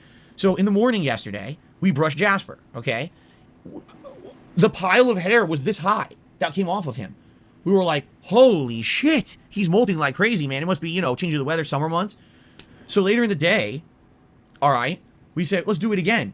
And another pile of hair came off of him like this. It was like, holy shit, he lost like a pound of hair from this brushing. And it was funny because recently, as he's been around here, I've been starting to itch a little bit because I do have some cat allergies. When we first rescued Jasper many years ago, for a straight week, I was itching because I have some minor cat allergies. But since he's lived with us now, I got used to it. My body like adjusted. But every once in a while, every season when he's like, bullshit, man. This guy suffers from allergies all the time, though. So Jasper is having a negative impact still on Phil's allergies. You can tell it every single fucking morning that he's been streaming for the last several months. He is allergic to cats, and he tolerates it for cat's sake. This is why I didn't want to get a fucking cat when Leanna was with him, because he was allergic to fucking cats. He probably knew it from his time growing up with his mother, because his mother's got a cat, and Phil obviously knew of his time there that he was fucking allergic to cats. So he wouldn't get a fucking... So the only reason that fucking cat was able to get a cat, I keep fucking... You know what I'm saying? The only reason he's allowed his dumb fat ass wife to have a cat is he's fucking worried that if he says no, she will leave him like fucking Leanna left him. I'm telling you now, this guy thought that him having a cat in the house was one way to make sure he wouldn't lose a partner, because it happened with Liana. He didn't marry Liana, and he didn't get a cat. Liana bolted. So what does he do for this fucking new fat-ass dent-headed fucking moron of a fucking person? He fucking made sure he can marry her within the year, and also made sure they got a cat within the year. The two things that made Liana leave, he's going to make sure it anchors her to the snort fort. She ain't going anywhere. Not only is there a ring on that finger, not only is there a fucking pet to help take care of, she has now been filled up with so many potatoes that she can barely fit through the goddamn doorframe anymore. It's a genius plan from Phil to make sure he doesn't lose another partner. Like, you know, shedding and not molting, but, you know, flakes of skin and stuff coming off of him, the dander, cat dander, I'll get itchy a little bit around him, okay? And I've been noticing in this last week, I've been feeling really itchy. Like you have noticed, I've said on stream, I said, man, my face kind of itches or whatever. I think that's what it was. I think that he actually went into this new season where his coat was shedding, and we didn't realize it. And man, did he need a brushing. And so we did that. Now, hopefully, that'll curtail some of the reactions I've been having with itchiness and things like that, you know. But we had a good day. You know, we didn't go out and really do much, but we had a pretty good day at home. Like I said, me watching my wife play Greedfall, relaxing, having a good seafood dinner, stuff like that. All right, so not too much to say outside of all the chaos going on the internet with games and game news. It was insane. All right. So, let's get right into the, oh, I almost said let's get right into the new, oh my God. No, I refuse to become like that creature on the internet. I'm not going to say that. I almost said it. Okay. Let's talk about game news. So first of all, there's a new Dragon Ball game coming out. Cool. Dragon Ball games. I've played so many of those over the years. I've played fighting games. I've played action games, I've played RPGs, I've played hybrids, right? I played a ridiculous amount of Dragon Ball games in my 14-year tenure as a content creator. So what will this new Dragon Ball game be coming out? I believe it's in October. Well, it's called Dragon Ball The Breakers. And there was a big trailer that released for it. The funny part about it was I watched the trailer and I actually couldn't figure out what kind of a game this was. I was scratching my head and I was like, it seems to be completely based on the planet Namek.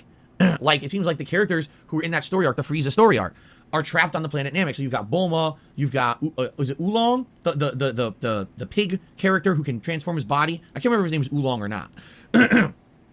And you've got some of the other characters who were on that planet at the time. Plus, apparently, normal citizens, which doesn't make sense to me, because there are no normal citizens on the planet Namek. It's an alien planet. So how could there be normal citizens? It doesn't even make sense. There's not humans on planet Namek. It's the Nameks live there. So, the Namekians, right? So I kind of scratched my head about this one. But the premise of the game, get this, it's an asymmetrical action game. Do you know what that means? It means like 3 or 4v1. It's the formula of Dead by Daylight, or Friday the 13th, or the Evil Dead game that just came out, or a bunch of other games that have all literally copied each other in the last 4 to 5 years. You know, when I played Dead by Daylight years ago, I liked it. Remember, I actually played it because it ended up being part of Xbox. It wasn't Game Pass back then. It wasn't at Games with Gold. Because I know I never really outright bought it. Right? But I definitely enjoyed playing it because it was something unique. It was like, wow, this is so different. This is an interesting premise. One super killer, a super villain, or a monster, or a slasher, or a ghost coming after 4 survivors. And the survivors individually are very weak, but when working together, they can lay out a series of traps. They can team up against this killer to stun them and escape. They can, you know, do things to evade, and then they work together to do things to hinder the killer and then get out of the map and survive. I really liked it. I thought that the formula was great. And then I played Friday the 13th, and then I played this one, and you know what I mean? Like, and I played this game and this game, and they're all the same. They're literally all the same game with minor tweaks or differences. For example, in the Evil Dead game that just came out, you can control more than just the killer. You can also lay out other things, like the Deadite creatures can be laid out around the map, and you can do other things because you're supposed to be like this disembodied evil that was always part of the Evil Dead franchise. So there's variations on the formula, but the asymmetrical action game model is still the same exact deal. One versus many, overpowered versus underpowered, but while working together, they can overcome the overpowered person, you see? I couldn't believe what I was seeing when I heard this was what the game was. I was like, you know, to some extent I can get it that people like this, but when do you say, okay, this is Jump the Shark, man? Right now. When they made Frieza the killer of the asymmetrical action game, and you're now controlling characters like Bulma and, you know, Oolong to fight Frieza, you've jumped the shark, okay? You have. There's no need for this game to exist. How in absolute fucking hell can you talk about a game where people help each other 4-on-1, for example, to try and accomplish something and not say the word help? How in this sweet fuck can he not have said the word help in all that? Am I going to, did he seriously not fucking say help? Somehow. He found a way not to say it. This motherfucker knows I'm playing bingo. There's no other fucking explanation. This is not filling a need in the gaming landscape. No one out there was screaming, we want asymmetrical Dragon Ball. All right? This is literally an idea that is not their idea. They stole someone else's idea that's been done to death, and they're putting a skin over it to make money. It's a ripoff, is what it is. I've seen the gameplay of it. It looks terrible. It looks like you literally are the most unoriginal game devs ever. You were told by your publisher, hey, put out a game to just print money because it's Dragon Ball. Right? The sad fact is, it might actually make a lot of money because it's Dragon Ball. Dragon Ball games tend to sell a lot. They do. The difference here, I'll give you an example.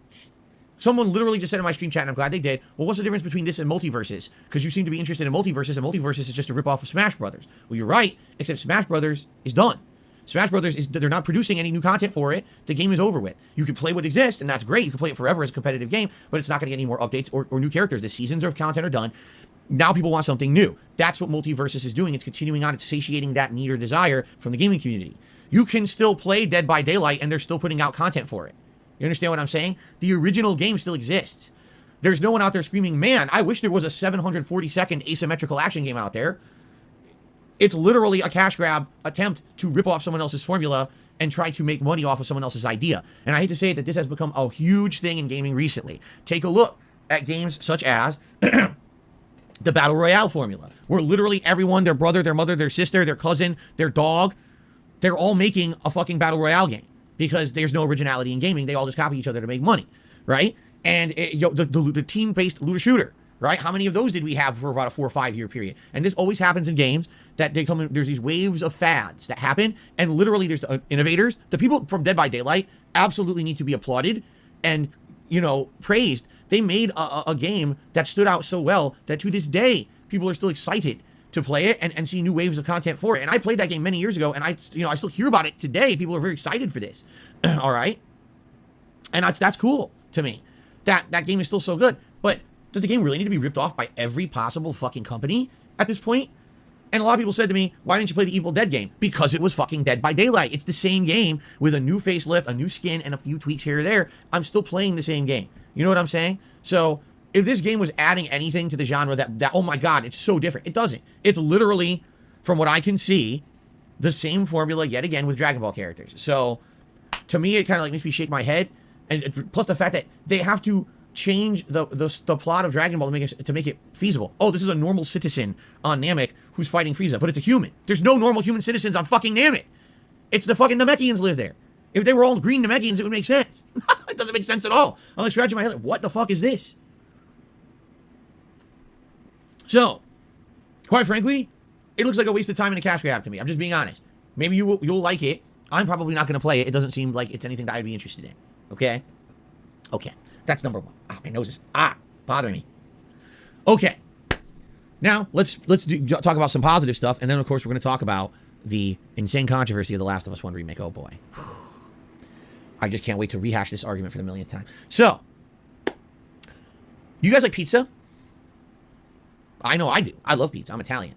I'm disappointed that since I moved out here to the West Coast, there is not really authentic East Coast Italian-style pizza out here. There's a few places that are close, but nothing that's really hit the spot. But the reason I ask you is because I'd like to ask you an interesting question. Would you like to have a pizza party with me? I've never done anything like that before. Would you guys like to be part of a fun, interactive pizza party? Shut the fuck up, you cunt! Dudes! Yes? Yes, people are saying. All right. So here's the deal, and here's my idea that I came up with last month, actually. There's a game coming out in August, the very tail end of August. August 30th, to be precise. It is called the Teenage Mutant Ninja Turtles Cowabunga Collection. It is made by a company called Digital Eclipse.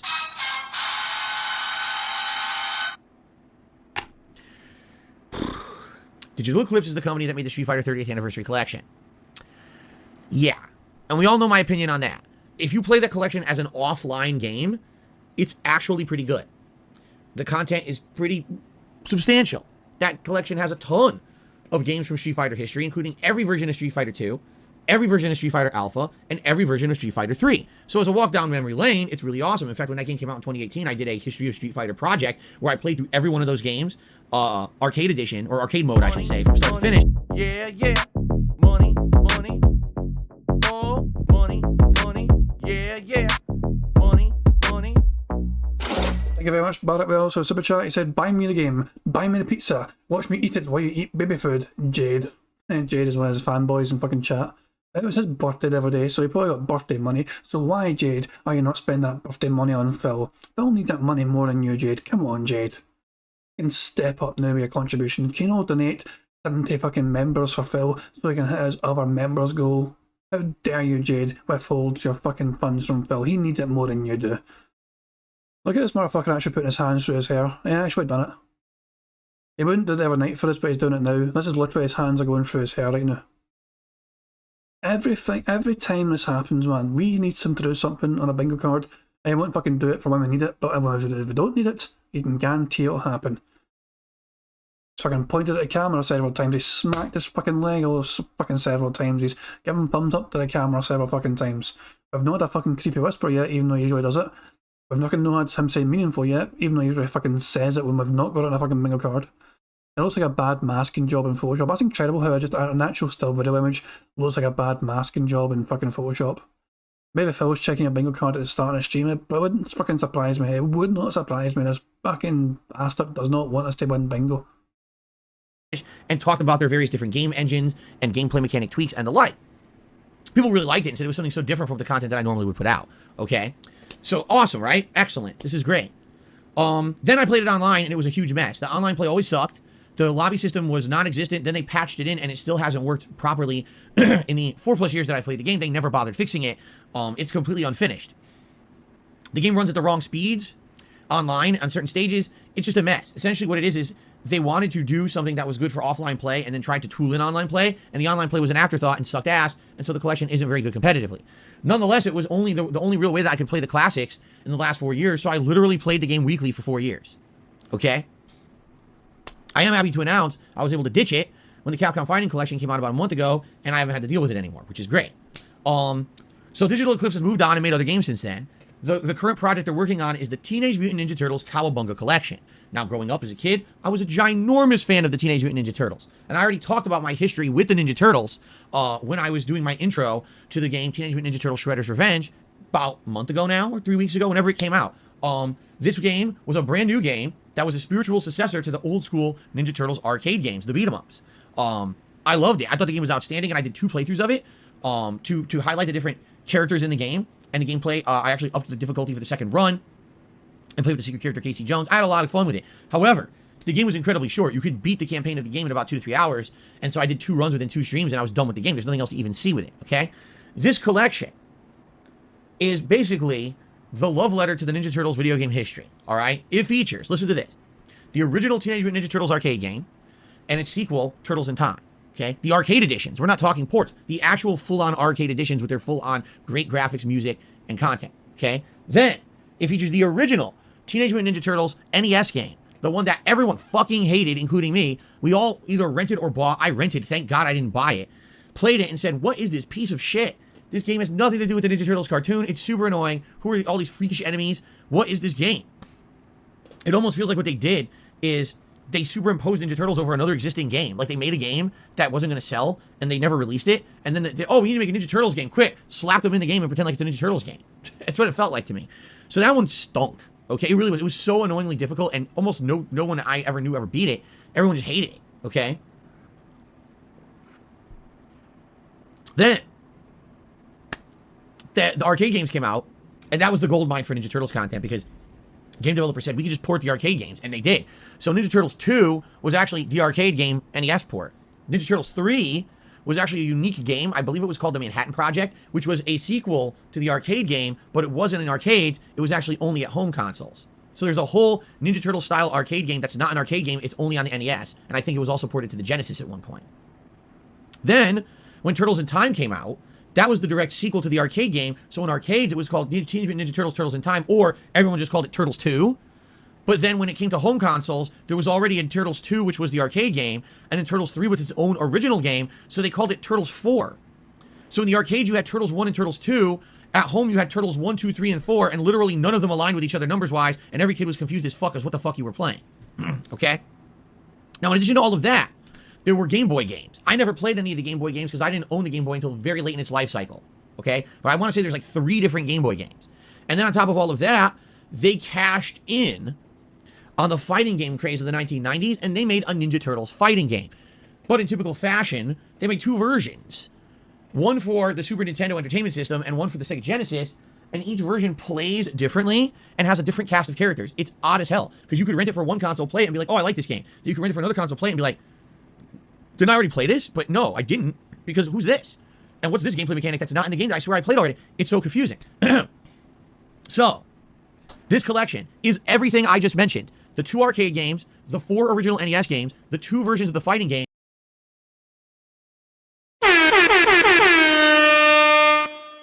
Just like that, we've got 3 bingos. That's a double bingo in a row I got there because the addition, thank you to Hawksburgers for pointing out, he said addition. I missed it completely, you know, because I fucking zoned out because Phil was boring the fucking shit out of me. But Hawksburgers said, and he said, in addition to all that, and because of that, we have the second column down being a bingo and the bottom row being a bingo. So there we go. Just, because it's had 2 times bingo, I can play it. So we're up to 3 bingos so far, guys. We've got diagonally from top left to bottom right. We've got the second column down, and we've got the bottom row. We are 1, 2, 3, 4, 5, 6. We're 7 away from our full house. We're not actually too far away. This could be possible. I don't know if he's going to say meaningful. He probably will say help and pray. So the one thing I'm not confident about is him saying meaningful. Everything else I'm kind of confident about. I don't think he's going to say meaningful though. I just got a feeling. Anytime we need him to say it, he won't fucking say it. And the Game Boy games. By the way, they claim they added online play. Well, you can't have online play for Ninja Turtles 1. That wouldn't even make sense.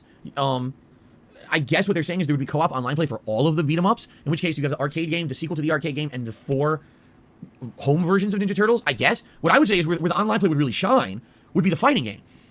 Because back then, there were no competitions competitively for Ninja Turtles Tournament Fighter. The only time I've ever seen anyone play this game competitively was over like emulators, like MAME and shit back in the day. You used to be able to emulate it and people would actually play against each other over the internet. But that was like, there were no major tournaments ever held for Ninja Turtles, which is hilarious because the name of the game is Ninja Turtles Tournament Fighter and there were no tournaments for it.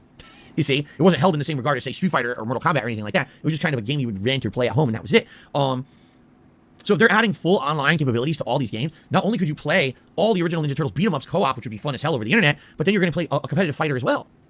Sounds like a really cool premise, except it's made by Digital Eclipse. And since I already have history with this company, I have absolutely zero confidence that they will make this game work properly online. What I would say is this game will likely be a really cool version of playing these games offline. If you want to go down memory lane and re-experience all the Ninja Turtles games from start to finish, and if you were a Turtles fan back in the day, you want to get ultimate nostalgia, that's exactly what this collection is going to be. I know if I play this collection, I'm going to love it because I owned and played a lot of these games when I was a kid.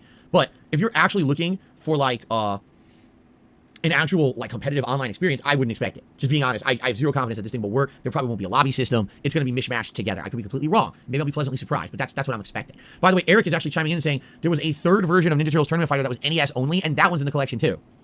I never played that one. I couldn't imagine playing a competitive fighting game on the NES. It's too primitive. It's 2 buttons, right? So I can't imagine what that would be like, but he says it's in there. I guess we can mess around with it. Okay? So anyway, this comes out on August 30th. Now, the idea that I had was we can do a special event, a pizza party. All right? So I play the collection all day long. We delve into each of these games. We don't have to necessarily beat any of them, but we can try them out and see what they're like. I think that original NES game, you guys are going to laugh your asses off how bad it is. It's just laughably bad and so frustrating to try to play, and I could legit try to beat it, and good luck. I hope this collection has save states or something, because the game is a fucking piece of shit. It really is.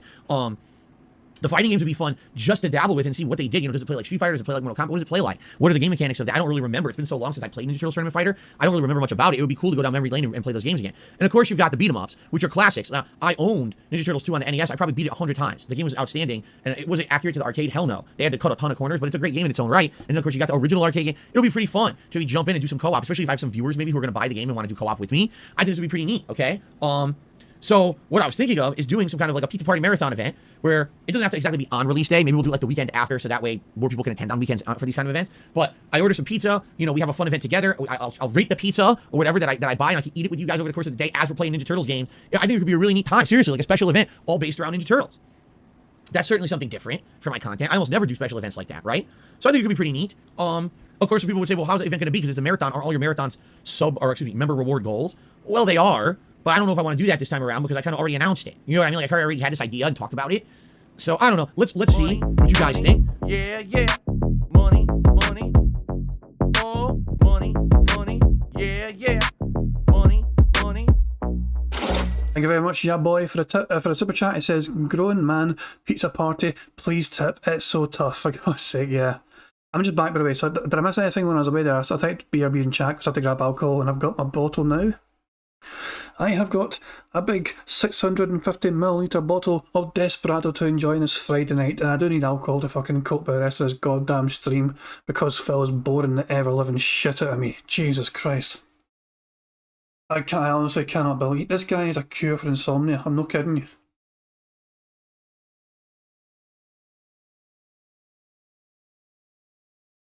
Oh Christ, man. Thank you very much, boy, for the super chat. Much appreciated.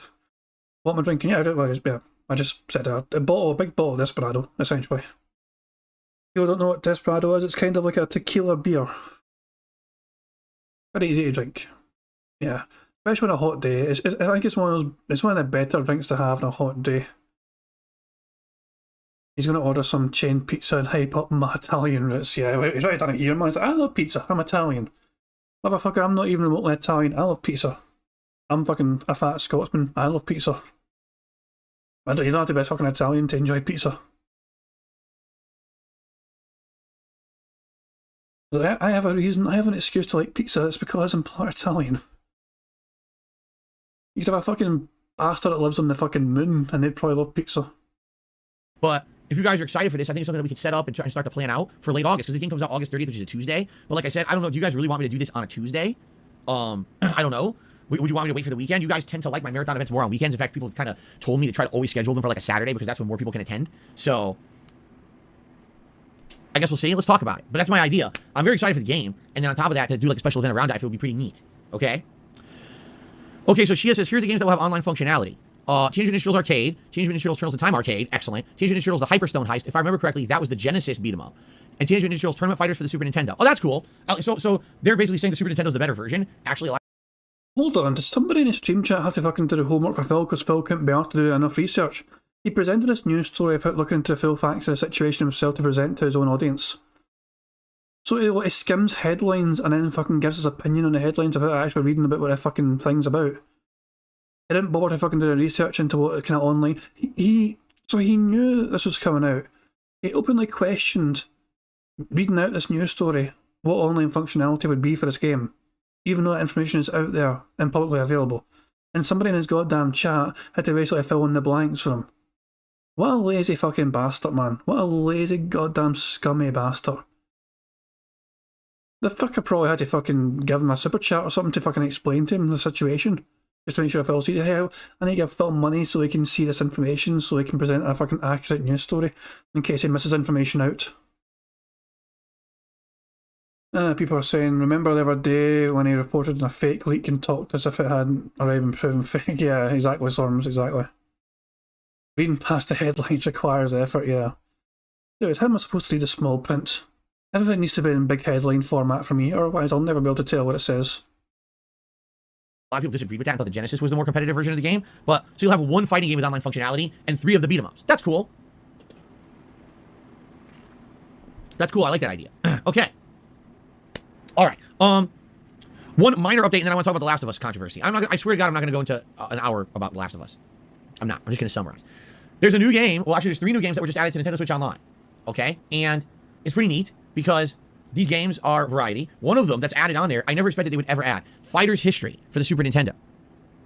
We talk all the time about classic fighters in the 90s, and some people have asked me over the years, what was like one of the worst or one of the silliest fighters that you remember from the 1990s? Fighter's History was made by a company called Data East.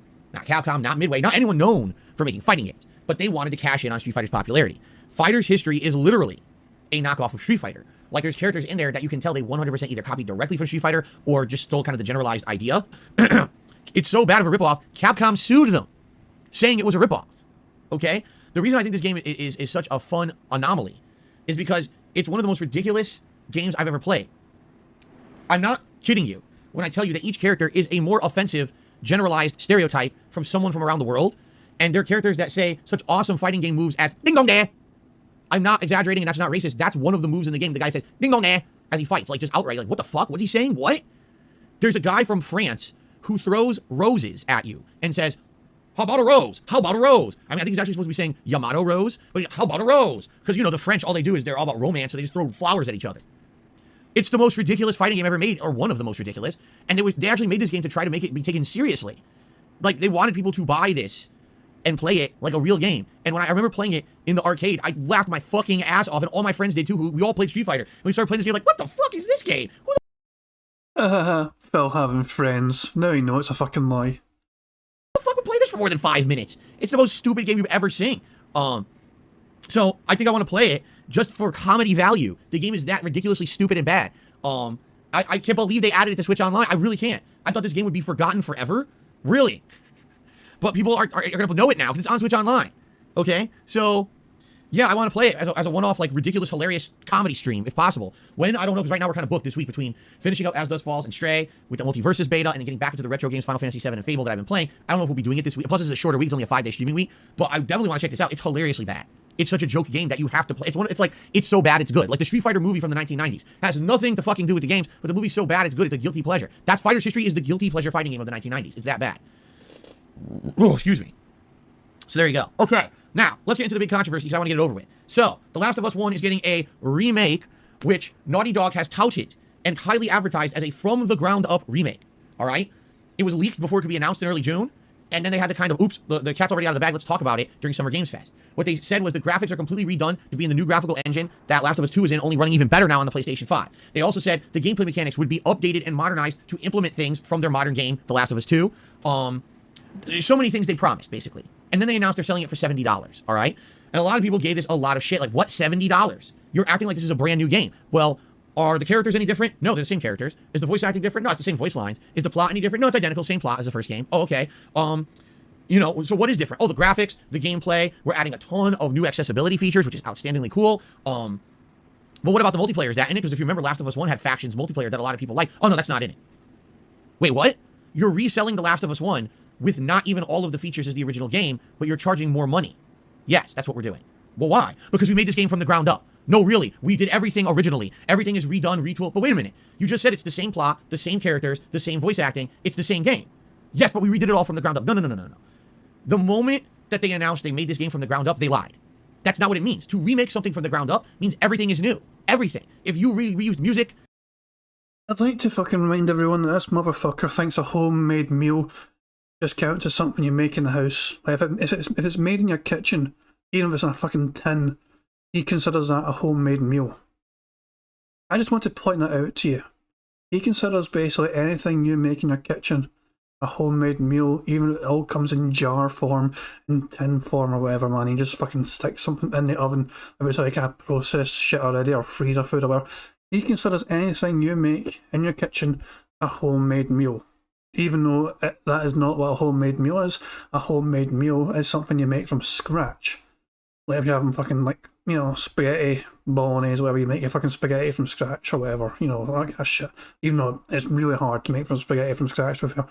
It's also far easier just to spend very little money buying a packet of spaghetti at the shop. Yeah, Phil has a way of... This guy has a fucking nerve to talk about the semantics of what word means and what words fucking...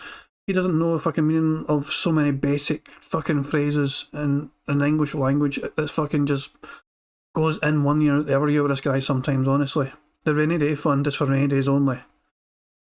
That's this motherfucker. Homemade meals are basically what you're making in your home. No. It depends what you're making. Are you actually making it from scratch? I was like, yeah, it's in a tin. I had to pour it out the tin and put it into a pan. It's homemade. No, it's not homemade, Phil. Fresh, frozen, gourmet cuisine. Exactly, sheet metal, exactly. I just wanted to make sure people understood this guy has got a habit of butchering what things mean. I thought I was bad at butchering English language as a Scotsman. I'm notorious for fucking butchering the English language. But this guy just pisses all over what certain words means and phrases means. It's impressive.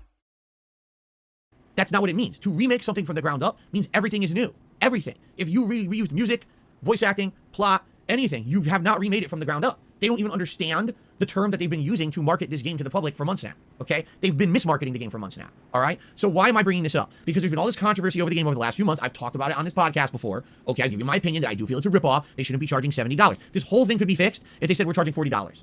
The whole situation would be fixed. We're charging $40 for this game because it's not new. All right, fine. Now people want to make an educated, an educated decision on if you want to buy it or not, right? Great.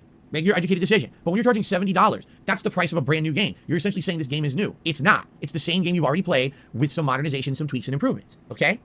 I'll be honest with you guys. I have seen side-by-side comparisons of the original Last of Us, the Last of Us remastered that came out about a year after the original Last of Us on PS4, and this new version, the remake. Visually, sometimes I get confused which is which. If you remove the logo saying what console this is on, I can't tell the difference, and I don't even know what's supposed to be better. The problem I feel with The Last of Us remake is the PlayStation 3 version of the game, okay, was so good. It was best in class for that console. You would be hard-pressed to find a PS3 game that looked or ran as well as Last of Us 1 did. That was the last hurrah for that console. It literally pushed the boundaries of what PS3 could do. Quite frankly, it looked better than anything else. I think that's why we all were blown away by the game, and I gave it Game of the Year back then. I thought it was insanely outstanding. I did.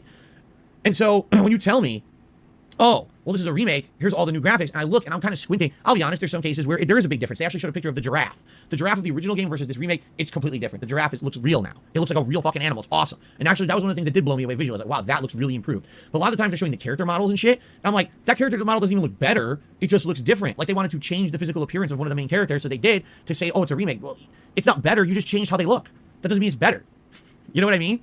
But again, it's your choice if you want to get the game or not. I think one of the things that a lot of people are arguing about is the accessibility features, which is fine. The accessibility features apparently are outstanding, okay? Here we go, backpedaling to try and pissed off Super Blind Man. You're not seeing what I see. Here comes the backpedaling now to try and get back in Super Blind Man's good books. Here it comes. Are you ready for this, guys? Are you fucking prepared for this shit? A lot of people are arguing about is the accessibility features, which is fine. The accessibility features apparently are outstanding, okay? It's going to have audio description. Do you know what that is? When you're watching something, for someone who's sight impaired, basically someone is going to describe what's going on the screen.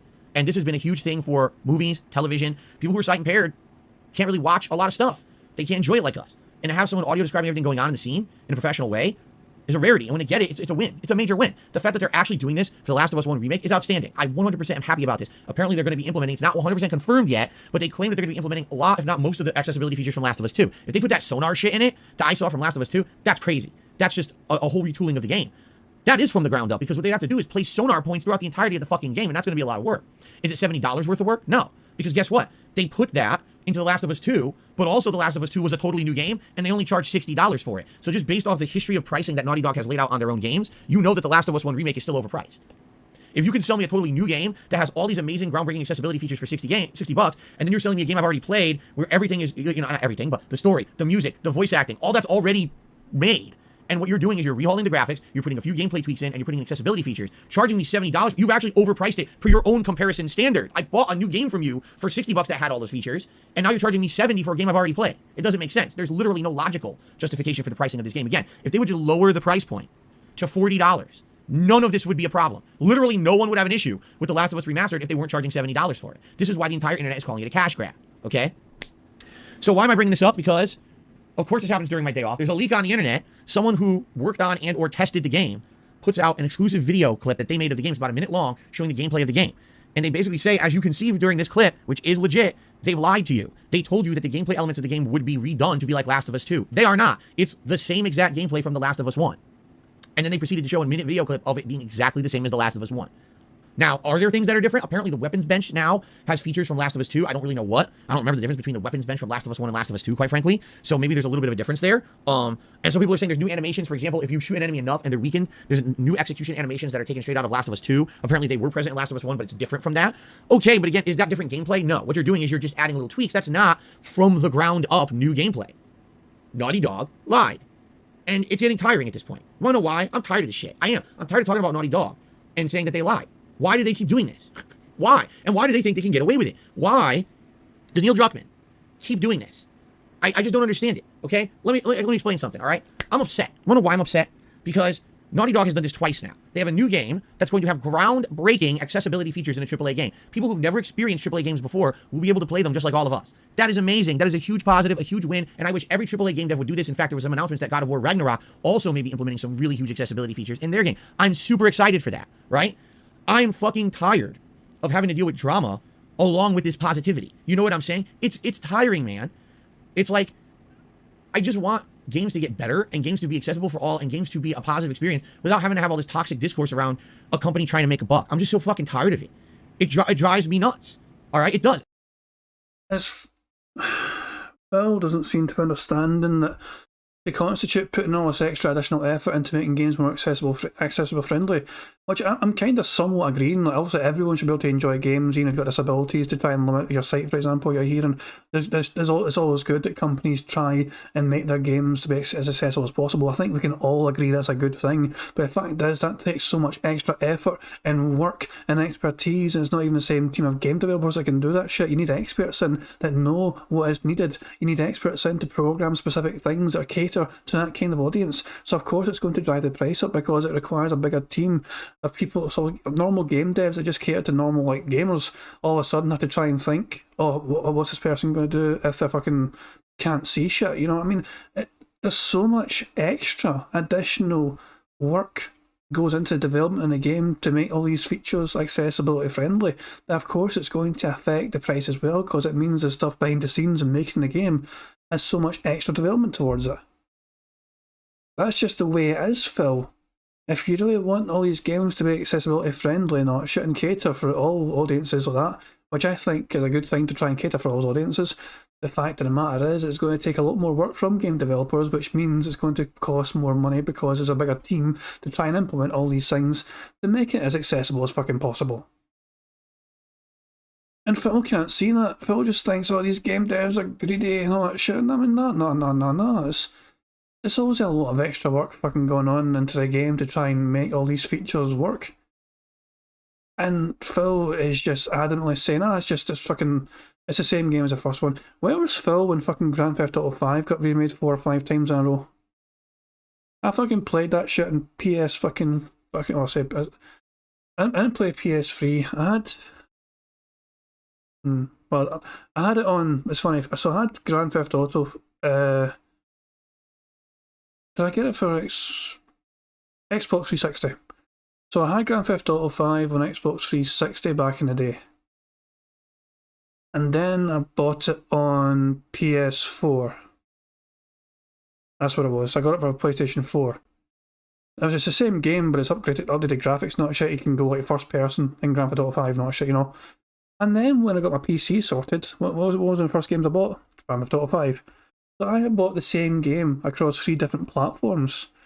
Across 3 different, it's not even just the same kind of brand, it's like I fucking went from Xbox, which is technically Microsoft anyway, PlayStation, Sony, you know, for PlayStation 4, and then I went back to Microsoft technically because I went and bought it in PC. Although technically I bought that shit on Steam then, really, you know, it's a Steam game, so yeah, I got it on. So, but I have gone, it's the same game 3 times, but full price each time. Obviously, when they remade the game on PlayStation 4 anyway, it had updated, also the first person really wasn't a thing, and that, for example, not shit, you know. Where was Phil's rants then? Where was it? Phil was not really that vocal about that at the time, I believe. He's pretending that he fucking cares about it now because he knows he's pissed off Super Blind Man, he's trying to fucking save face and pretend that he fucking cares about this shit when he doesn't really. He cares more about the fucking price of the game than he does about the actual, you know, how to implement all these fucking features for accessibility. You know, Phil doesn't understand the fact that it costs a lot more money to try and develop this shit, especially for, you know, accessibility features. I mean, has he even asked Super Blind Man how much work went into behind the scenes to try and implement all these things? I don't even know if he's aware of the extra amount of work, and an exhaustive amount of work. If they've got to try, this sonar thing sounds complicated as fuck. You're talking about every single playable part of the game. You're going to have these kind of sonar things telling you all these action points. And that's a lot of work, it sounds. I don't know, man. It's just, Phil's just doing his best to save face with a fucking disabled whale that he upset on Twitter. That's all I see. He's just doing his absolute best to be all Mr. Inclusive and Mr. I care about all my fans, not shit, and trying to make him forget he's actually a racist, scummy piece of shit. It makes me pissed because instead of being able to sit here and say, hey guys, guess what? Great news. The Last of Us 1 will have all these new accessibility features. I have to say all that and then say, but there's all this toxic bad nature towards the game because Naughty Dog lied to everyone. I'm tired of this shit. I'm tired of it. How do they keep making the same mistake? It's the same mistake twice. With Last of Us 2, they lied about the game. They told everyone that Joel would be a major part of the game. They put him into the gameplay trailers when he wasn't even in the game and during those parts. It was a blatant bait and switch so they could pull a fast one on the gaming audience. It didn't pay off. It blew up in their fucking faces to the point where Neil Druckmann actually had to market his game, saying that if you don't like it, you're a bigot. He literally had to say that on the internet so that people would become almost like a cult-like following to buy the game. It worked. So I guess he's some kind A reminder that Phil started his stream off by saying if you fucking believe all these morons and trolls and idiots not shit, they're mentally ill, they need all mental help, not shit. He started his stream trying to appeal to his own audience by saying don't believe the fucking people saying all this shit, you know what I mean? Just listen to what I say. People are taking things, spinning out of context, lying about me, slandering me. Basically, he did a Neil Druckmann. Phil did a Neil Druckmann at the start of the stream. You won't want to admit it, but Phil did a Neil Druckmann at the very start of the stream. I'd love to see him try and deny it, but that's exactly what he fucking did. of a marketing genius, but God, it was such a toxic year. Why are we going back there? I don't want to go back there. We were past that. I was like, oh, we can move on now. At least now everything they do will be new content. Hopefully they learned their lesson and they won't lie and try to fool people. And they did it again. 2 years later, it's like they learned nothing from all that controversy and shit. In fact, I would almost say this is being done on purpose. Why would you lie about your game when you know eventually it's coming out and people would know that you lied? People will know this is not a from the ground up new game because it's the same fucking gameplay. So create controversy around your game and create that whole vitriol in the gaming community again, pitting this group against this group. And now if you're with this group, you'll buy the game. And if you're this group, you won't. But now these people are even more motivated to buy it for $70 because they feel like they're sticking it to the other people. I'm tired of this us versus them fucking mentality. It's toxic. It needs to fucking stop. And it's almost like Naughty Dog is fueling that fire with their actions. Like they're intentionally doing this at this point. But what's funny is it might be backfiring because I'm seeing a lot of people on the internet in the last 24 hours posting up things like, well, I was gung-ho buying this game. I believed what Naughty Dog said. But now that Naughty Dog has revealed that there is no original new gameplay in this game, I'm not buying it. I'm going to wait for a discount later on. When it goes on a sale, I'll buy it. I'm not buying it for $70. The thing is, Naughty Dog was so caught with their pants down by this leak, they released their own 10-minute gameplay reveal yesterday that revealed pretty much not much besides some new accessibility features, which everyone was excited for. But outside of that, it's like, okay, it's exactly what we thought. So that leak wasn't fake. The leak is legit. The gameplay is exactly the same as the original game with some minor animation differences and things here or there. But it's not The Last of Us 2 in The Last of Us 1. It's literally just The Last of Us 1 again with better graphics and accessibility features. Oh, by the way, with no multiplayer. I can't believe that. They bought the multiplayer. They cut out the multiplayer. The original game had a full multiplayer mode. I remember Todd says, what would I do if Phil ran the world and controlled all aspects of life? I would say I don't want to live on this planet anymore and launch myself into the fucking sun.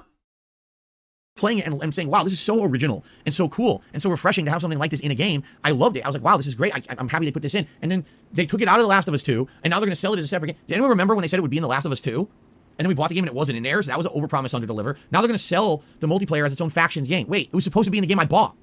What happened? Right? Now I gotta buy it again? Oh, by the way, don't worry about that. We're remaking Last of Us 1. Oh, cool. At least I'll be able to play factions again. Nah, it's not in it.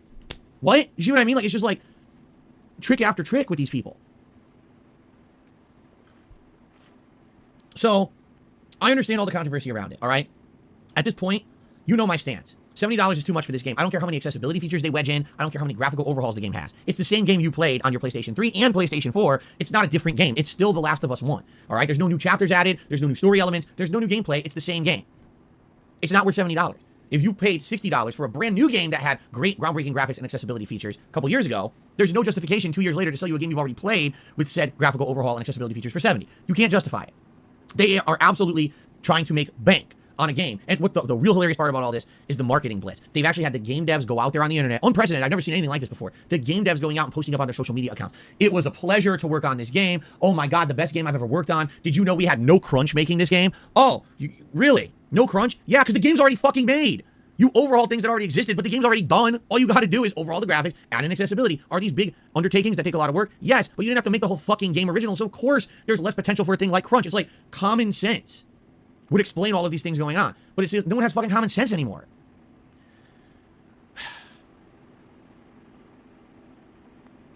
This just drives me fucking nuts. It does. Again, I want to... That might be dead air, guys. That might be dead air. I know it looked...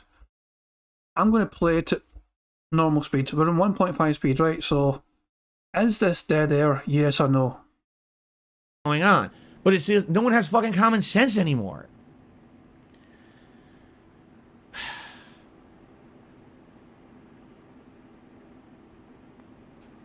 This just drives me. That's gotta be dead air, surely, guys. What do we think? That was a solid like 7-8 seconds of just nothing other than just fucking nibbling on his wee fucking nail. Yeah, most people seem to be in agreement. Yeah, okay, dead air, dead air, dead air. Cool, cool, cool. Well, in that case, dead air. Oh, we don't get a fucking counter bingo. Damn it. I thought it was going to count as a bingo, but no. Well, one more off the list. We are 6 away from a full house. We could do it. Hopefully we'll fucking do it. But yeah, man, this is... Oh, fuck. Yeah, yeah. Money, money. Oh. Money, money. Yeah, yeah. Money, money. Thank you, D-Dog1968-64 Nerd for the super chat. He said, I just saved money on sleeping pills. Fucking tell me about it, man. This motherfucker is a cure for insomnia. If you played him without, you know, anyone talking over it like my dumbass, you'd fall asleep. I fucking come so close to falling asleep. I'm not gonna lie. Right next to me, I do this in my fucking bedroom, right, guys? My setup for my work and my fucking like doing this, it's all in the bedroom for me, right? My bed's right next to me. Sometimes I will listen to the bingo and do the bingo, but I'll be fucking lying down in fucking bed because ages goes by without anything fucking happening, and it's actually put me to fucking sleep. And I'll occasionally fucking try and listen out for a fucking thing that might happen. If I know that I'm to expect this word, for example, I might fucking also bounce back out of bed and just, oh shit, I think he said this thing, I better check chat. I've not to do it this time, you know, this time I've actually been at the computer pretty much the whole time apart from time to get a drink, but this guy is so fucking good at putting people to sleep. It is unbelievable how fucking sleepy this guy makes fucking people just having to try and listen to him. It's a wonder that fucking Cat's head doesn't just fucking plop into her soup whenever she's fucking having a meal with this clown if he's fucking droning on and on and on at a dinner table. Trip Fontaine says, for real, I used to wake up like 3 hours after stream ended, still sitting in Dark Dave's chat, usually not alone. This guy, yeah, this guy's unbelievably boring, man. Sud says he's a Pokemon drowsy. I'm not a Pokemon person, but I got that reference. I understood that reference. That's a little bit the only thing Phil is good at if streaming YouTube career. Yeah, putting people to sleep. Fucking nuts. It does. By the way, thank you very much, D-Dog1968 for the super chat. Much appreciated. Again. This just drives me fucking nuts. It does. Again, I wanna be like, hey, guess what, guys? This is exciting. We've got huge progress in the realm of accessibility. Look at all these positives we can talk about. But it's like, oh, I want to talk about that, but now I got to talk about a bunch of toxic, negative shit. The game devs lied to everyone. They're ripping everyone off. I'm so tired of it. Like seriously, how can Neil Druckmann live with himself at this point? I don't even know how he can. How do you look in the mirror every day and be like, oh, we're doing all these great things, but at the same time, now we got to wrap it up with all this toxicity on the internet? I don't fucking hear that right. How can it? No, I want to make sure I fucking heard that right. I'm so tired of it. Like seriously, how can Neil Druckmann live with himself? How can he live with himself? You know, it sounds like he wants him to kill himself. Am I being a bit weird in trying to interpret it that way? How can he live with himself? Sounds to me like he's wondering why the guy hasn't actually killed himself yet. It just feels very... It feels very weird for Phil to suddenly come out and say how can this guy live with himself like he's a fucking terrorist or something. He's treating Neil Druckmann like he's a fucking murderer or something. Like, why? How can this guy live with himself? He's some fucking guy that makes fucking video games online. You know, if you don't want to fucking buy the game, don't buy the fucking game. He's not fucking got a gun to your head forcing you to buy that shit. Jesus Christ, Phil, calm the fuck down. Where did Neil Druckmann touch you? Light on this doll, Phil, where Neil Druckmann touched you. Oh, your wallet? Did I touch you in your wallet? Is that why you're so fucking salty and bitter? Is that what it is? Calm the fuck down, Phil. At this point, I don't even know how he can. How do you look in the mirror every day and be like, oh, we're doing all these great things, but at the same time, now we got to wrap it up with all this toxicity on the internet? I don't know, man. I would need a shrink. Quite frankly, I would. That's just crazy to me. The way that these people are behaving and trying to push this game, and oh, that's fine. It's to do this. It's good. This is you know, modern game marketing. You know, I just, it drives me insane. It does. I'm just tired of it. I'm tired of having to be someone who's honest with you guys, and I got to be like pulled in the middle of it because I know you guys want to hear my opinion on it. So I got to talk. Listen, I'm super happy on the one hand, and I'm super pissed on the other. Why does everything have to be mixed, right? Why can't we just be happy, right? Why can't? Well, I was being honest with people. How much money did you spend on WWE Champions last night, Phil? Yeah, fucking be honest with everyone, you fucking lying sack of shit. Why can't we just be so happy? Why does there have to be the toxicity and the lies tied in with the progress? I don't understand that. I just don't. This game would have sold on its own merits. And even if they said it was $70 and they were honest, there's no new gameplay elements. However, the graphics are amazing. We put a lot of effort into accessibility. You know, we understand the price point may be an issue for some people, but we feel it's justified. Buy it if you like. Instead, they lied about it for months, and then they had to get a leak to reveal the truth. You know what I mean? And then, oh, quick, run to try to save face. And then the other thing is some of the posts are, oh, you know, it sucks that leaks happen. It's terrible. It really is disrespectful to the game dev. Money, money, oh, money, money, yeah, money, money. Thank you very much, Bart Wells, for Super Chat. He said, and Bart says, I want to know what percentage of Phil's audience are misled by him enough to the point where they are the ones sending threatening DMs to game devs. A very fucking good point, man. Some of his fucking fans are quite dent-headed. We've seen it before the other night. We took a trip down memory lane on the King of Fate forums. Phil was claiming that Tim Schafer stole money, like $1.5 million for a game or something. It was like fucking years ago. But Phil was quite slanderous towards a game dev back then, when clearly he got it wrong and he was quite slanderous about it, and the fan was trying to warn Phil about being quite slanderous to this game dev. But yeah, some of Phil's fans are fucking dedicated. Put it that way, they're fucking dedicated. Although it's fair to say this fucking obviously it goes both ways. Like whoever the person was that swatted Phil, I still think was dumb to have done that. Like that's too far. Also, it's fucking 2015. It's ancient history, you know what I mean? But it's one of those things where I don't know any detractors that actually enjoyed that happening to Phil. You know, I thought it was a shitty thing to have done to anyone. I wouldn't want that to wish that on anyone. Also, nothing happened at the whole fucking swatting thing. They knocked on his door, they came out fucking, and the police came in, said a bunch of gamer shit and all that shit. So, but yeah. You still, Prophet thinks that swatting was fake. Then, wait, what do you mean? I guess that's at the risk of being derailed. I mean, it was clear that also you could hear the guys outside on a kind of horn, you know, like the kind of big loudspeaker thing telling people to kind of come out and that shit. I was like, you could hear them outside, and the guys obviously came in, and you heard them on the stream saying it was a bunch of gamer shit. What if it was fake? Then what the fuck was it, Prophet? You'll talk about tonight. Okay, I mean, it's a weird one. I don't know. I don't think it was fake, personally. It technically wasn't even a swatting yet, but that's partially maybe due to Phil. If he's been truthful about it, also he warned the police beforehand that because he's a content creator, it's possible he would have got like some kind of thing accused of him like that. And yeah, I mean, I don't know. It's one of those things. But obviously, my point is as the extreme as some of Phil's dent-headed whales are, there's obviously one or two people on either side that obviously could take it too far as well, potentially. I've seen people fucking wish death on Phil, man. That's quite extreme, man. I don't want Phil to die. Is he a horrible, scummy, toxic piece of shit? Is he one of the worst people I've fucking ever experienced on the internet? Yes. All those things. I don't want him to fucking die, though. I don't fucking wish him to have anything horrible happen to him. I just think that he should stop scamming people that are mentally handicapped and vulnerable. My main gripe with him is that he's fucking doing a bunch of scummy, toxic shit. And like, you know, essentially stealing people's money because he's feeding them some false begging story.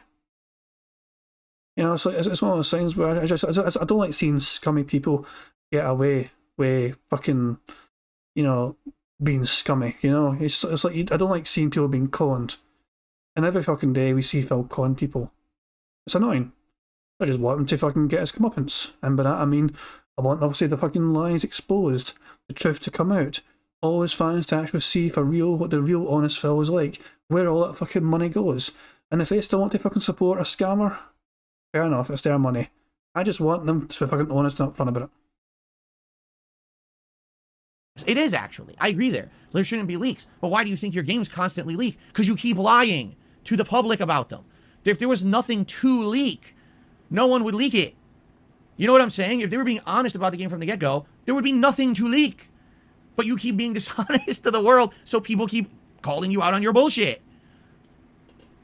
Oh, my God.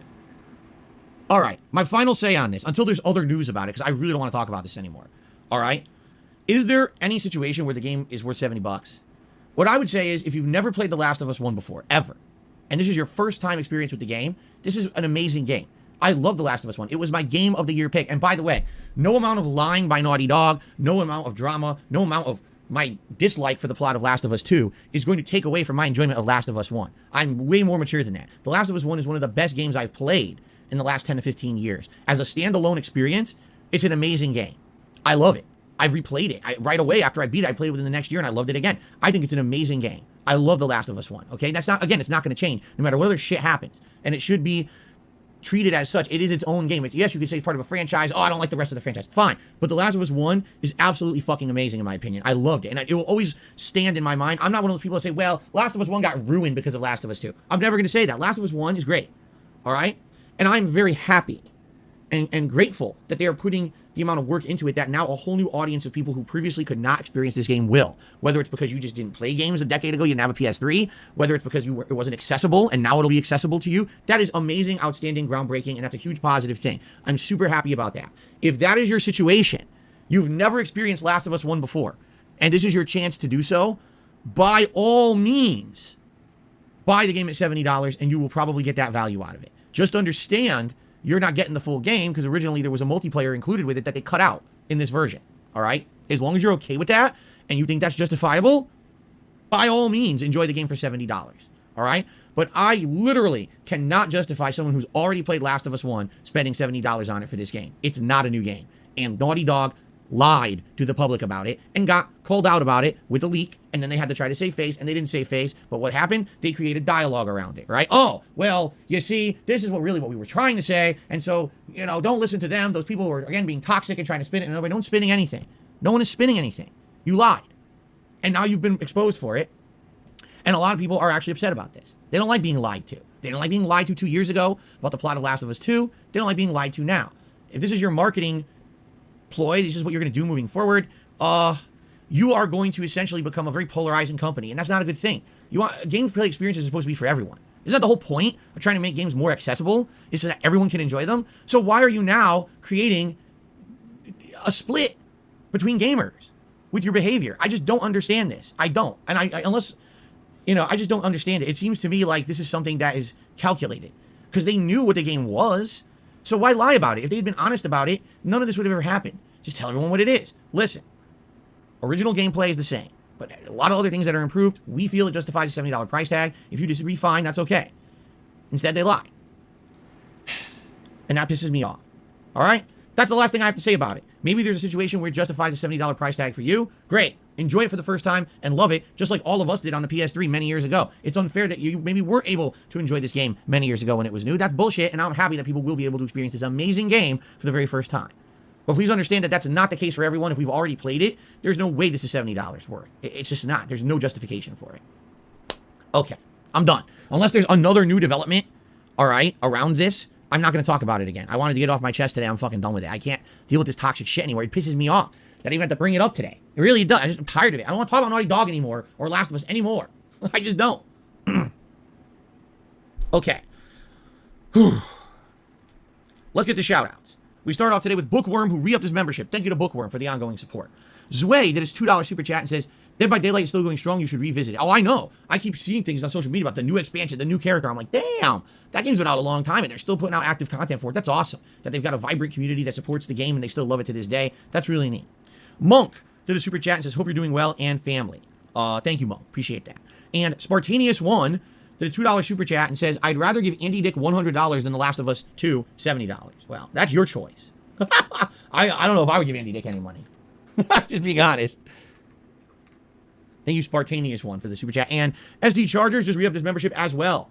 Thank you to SD Chargers. Okay. Now on the tip side of things, we've got Shia. It's another bingo, baby. He said tips. So we got tips, day off, okay, unique and excited. The fourth column down. We got another bingo. That is 4 altogether so far. We are 5 away from a full house, 20 out of 25. It could happen. It could happen, guys. I want it to happen. I really do. You guys know how much I fucking want this to fucking happen. I want to get 25 out of 25. Let's see if we can get it done. If it's going to happen, it's going to happen right here, essentially.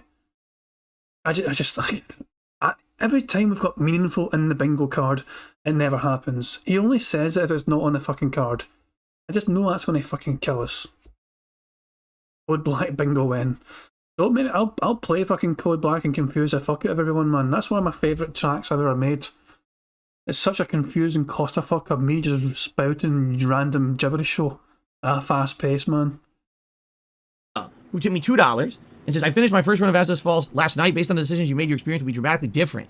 You definitely want to go back and make alternate choices. So apparently the game really does become a totally different story. Wow. So I think what we'll do, like I said, today if we beat it, great. And then it will be up to you guys if you want to see me continue it. If we do, likely it'll end up being night streams moving forward. We'll do 2-hour increments trying to purposely do different things. Okay? Okay? Cool. 61 second man took the $1.50 and says, looking forward to the closet stream. I understand your reluctance. You really should try to put some items on eBay. There's no way I could do it. Excuse me. There's no way I could do it. I just know it. I know that the moment I put something on eBay, people will be sniffing around. Even though I'm telling you now I'm not doing that, people will still be sniffing around like they're idiots. I feel bad because there may actually be someone legitimately who puts shit on eBay and get hounded by my trolls, but I can't control that. I'm not selling anything on eBay. Just say that outright. You know, anyone who does anything on there, I have no control over it, all right? But you know, they will. They will sadly try to ruin it. Fake bids, scamming, nasty comments. There's no point. There's literally no point. There's no safeguards against this kind of behavior on the internet right now. And it sucks. If I was an anonymous person who no one cared about, yeah, I could easily sell stuff on eBay. I've done it before in the past, but not since I'm a content creator. I just can't do it. It sucks, okay? Tarantula MS 2018 is tipped $5. Says, hey, Phil, what's going on, Tarantula? How you doing, man? Oops. Tarantula MS 2018.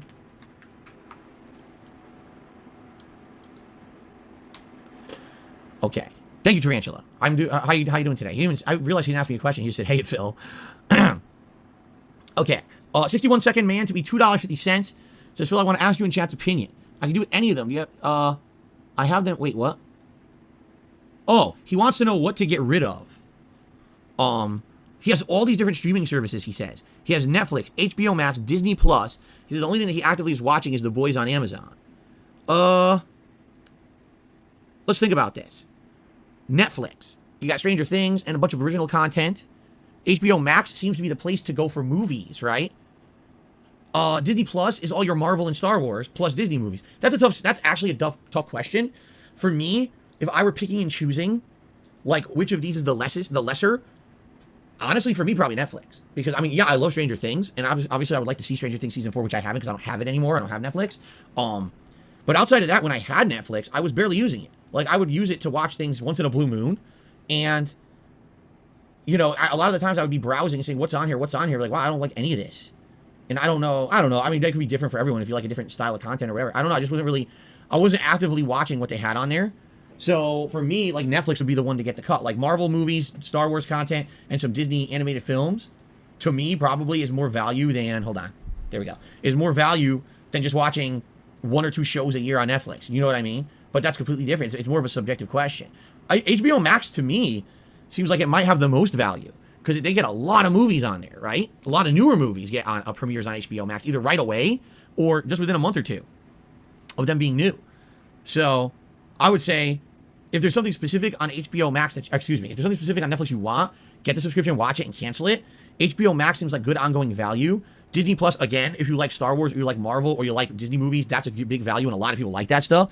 Yeah, I would say Netflix is my that was the one I would cut if I had them all and I wanted to cut. So, Snow Carl to the $1.50 says, hey, Phil, I love the idea of the pizza party. I'm looking forward to it. It might be a wild guest. Did Mrs. Burnell of Apartment coming up with this great idea? I think you should do stuff like drinking beer and beer nights. No, I haven't spoken to her about it at all, actually. Not at all. This was technically, we talked about it on stream and came up with this idea. Do you remember? It was a couple weeks ago. We were talking about it and we were trying to brainstorm future ideas. And we came up with it and we were like, oh, that might be something interesting, right? Yeah. What's up, Jay? Good morning, man. How you doing? All right, guys, let's end the pre-stream. Oh, shout out to Ramrod, a.k.a. Dome Splitter, who just re-upped his membership. He says, how much is PS to blame for the Naughty Dog situation? I have no idea. That's one thing I don't know. I don't know how much influence or control PlayStation has over Naughty Dog.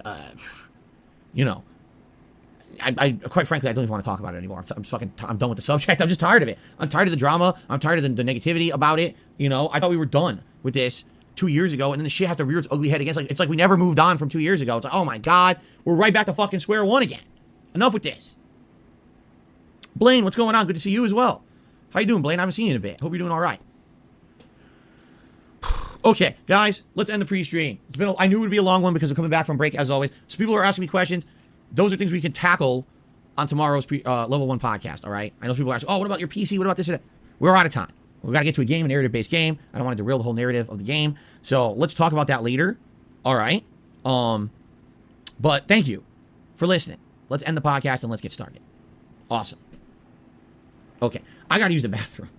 It hit me while I was doing the podcast. I was like, oh, God, I got to, you know, nature calls. So I am going to take about like 5 minutes here to use the restroom, guys, just so you know. So give me a second. Let's resize the camera. I'll try to be as fast as possible, all right?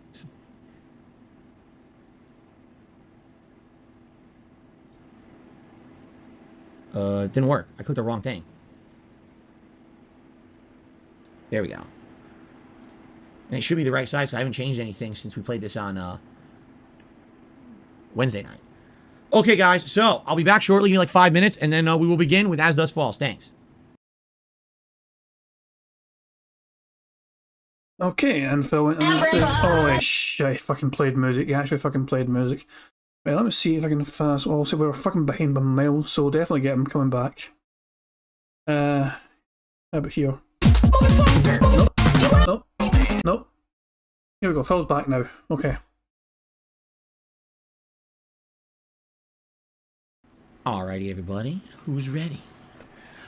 I hope you're ready. That's a creepy whisper. That is a creepy whisper. That is absolutely a creepy whisper. Because I know I'm ready.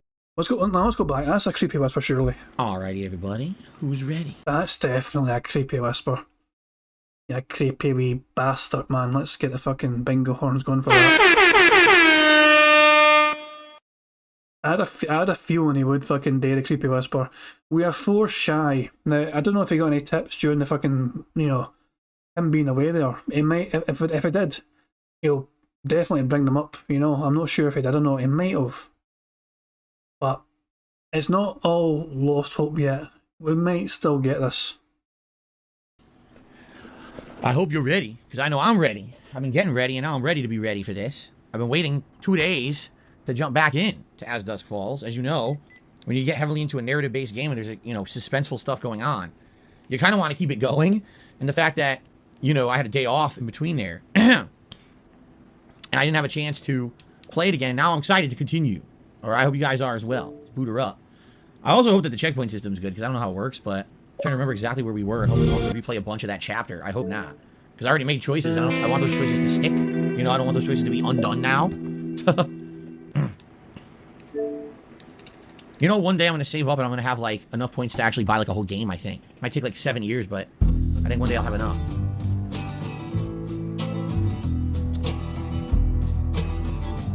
Mango says that when Demon Doors returned to Fable 2, they included a Fallout reference. One of these doors, called the Vault, requires the player to have 50% or more corruption to enter. Alright. Very exciting, thanks. Totally unrelated to anything, but thank you. Everybody's got a little hole in the middle. I never even heard this. To start. Actually, I don't even I never heard this before. The song, right? Okay.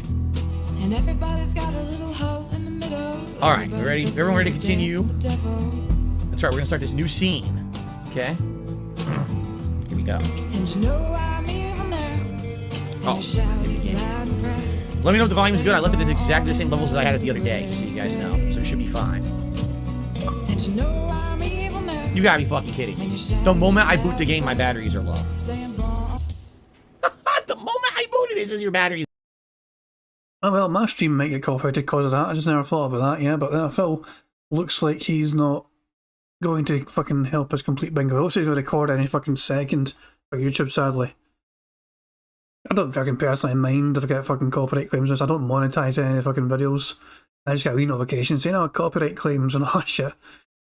If it happened last time when I done when Kid Flim remixed one of my songs, I got 2 copyright claims from the streets, essentially, because it's their music, essentially.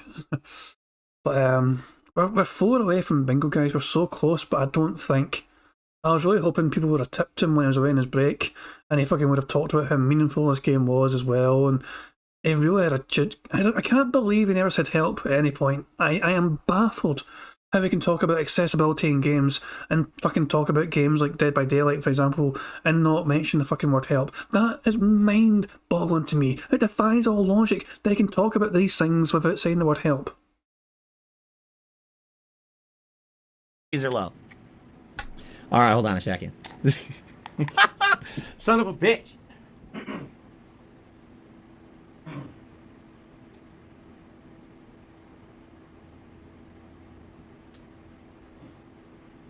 All right. So, as we are about to begin, one quick thing I would like to say. All right. We talked about the news. We talked about all the drama nonsense. This game, as you guys know, is very narrative based. You have to you know, focus on the plot and get into it. Please be respectful of that. I know a lot of games that I play, we go completely off topic with stuff that has absolutely nothing to do with the game. That's fine. This game, we kind of have to follow the plot. You know what I'm saying?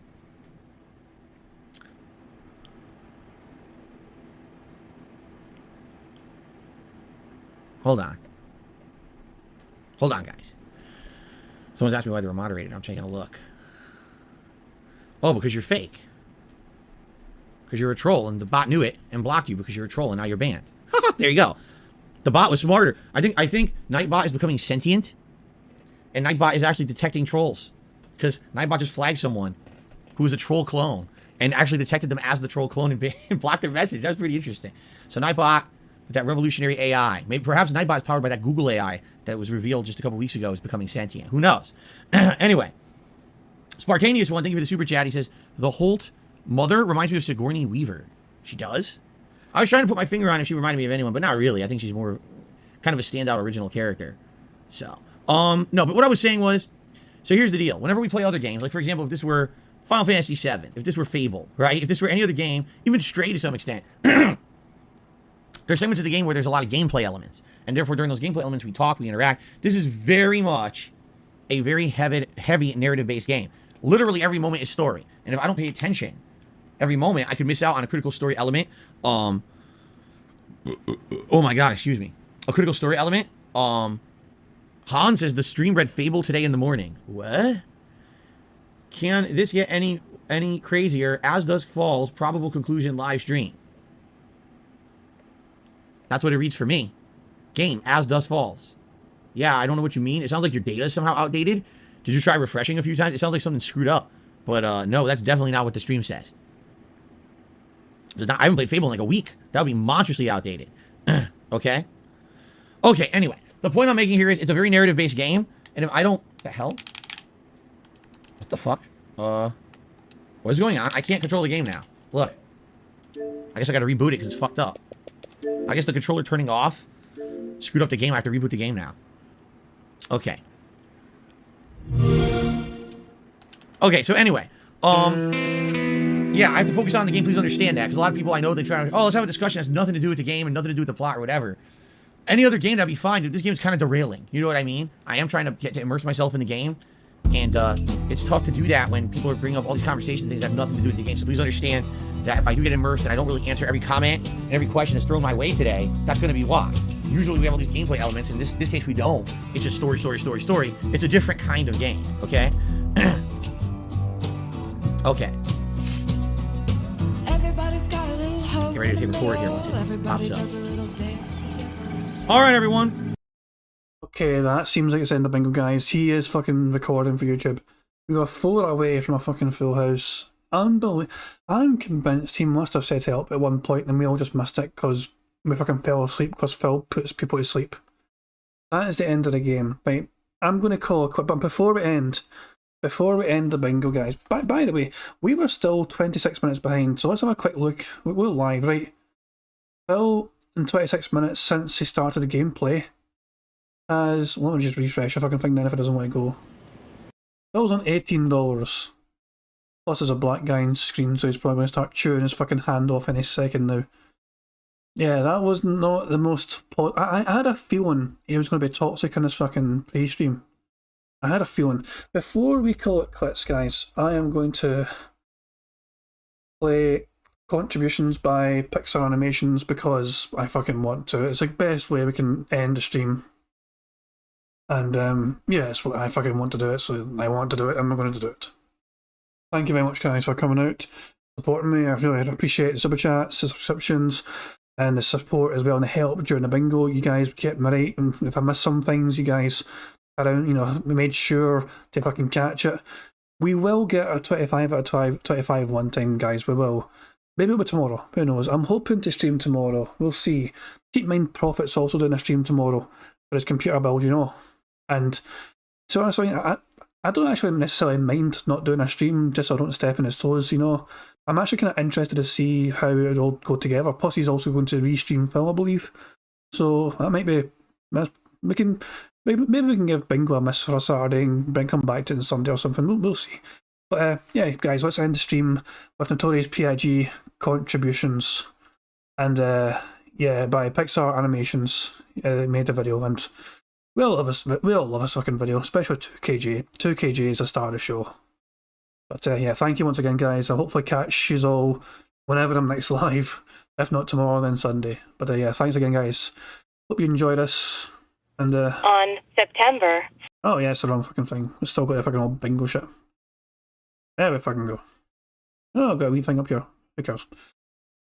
We'll go full screen for this. Enjoy the contributions, guys. Oh, fucking pressed the wrong thing. I wanted full screen. There you go. And yeah, I'll catch you guys whenever. Thank you once again. Peace out, guys. 14th, a pre-authorized payment of $16.51 from PayPal.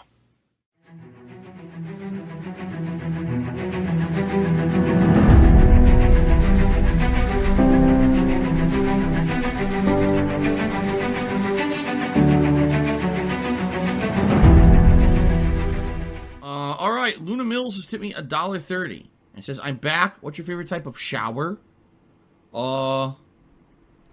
When you're showered in money. When you go outside, and all of a sudden, greenbacks start falling from the sky, and you raise your face up. You're like, oh, you start dancing. You go, oh, money, money, yeah, yeah. All right, I don't know what the hell you're talking about, but thank you for the first tip of the day.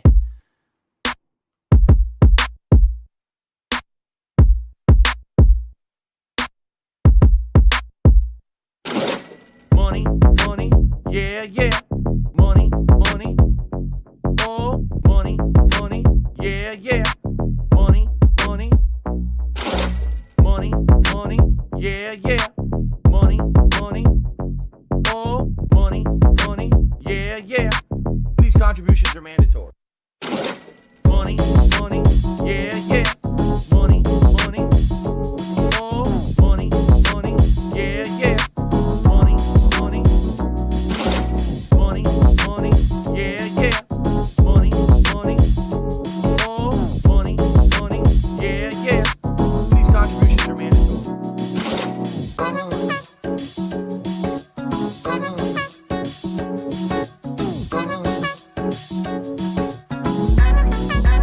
Show me the money.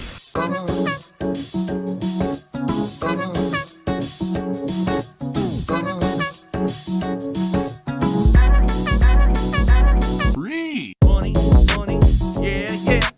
Money, money, oh, money, money, yeah, yeah. Money, money, money, money, yeah, yeah. Money, money, oh, money, money, yeah, yeah. These contributions are mandatory. And it's gone, just gone like that. In an instant, fucking gone.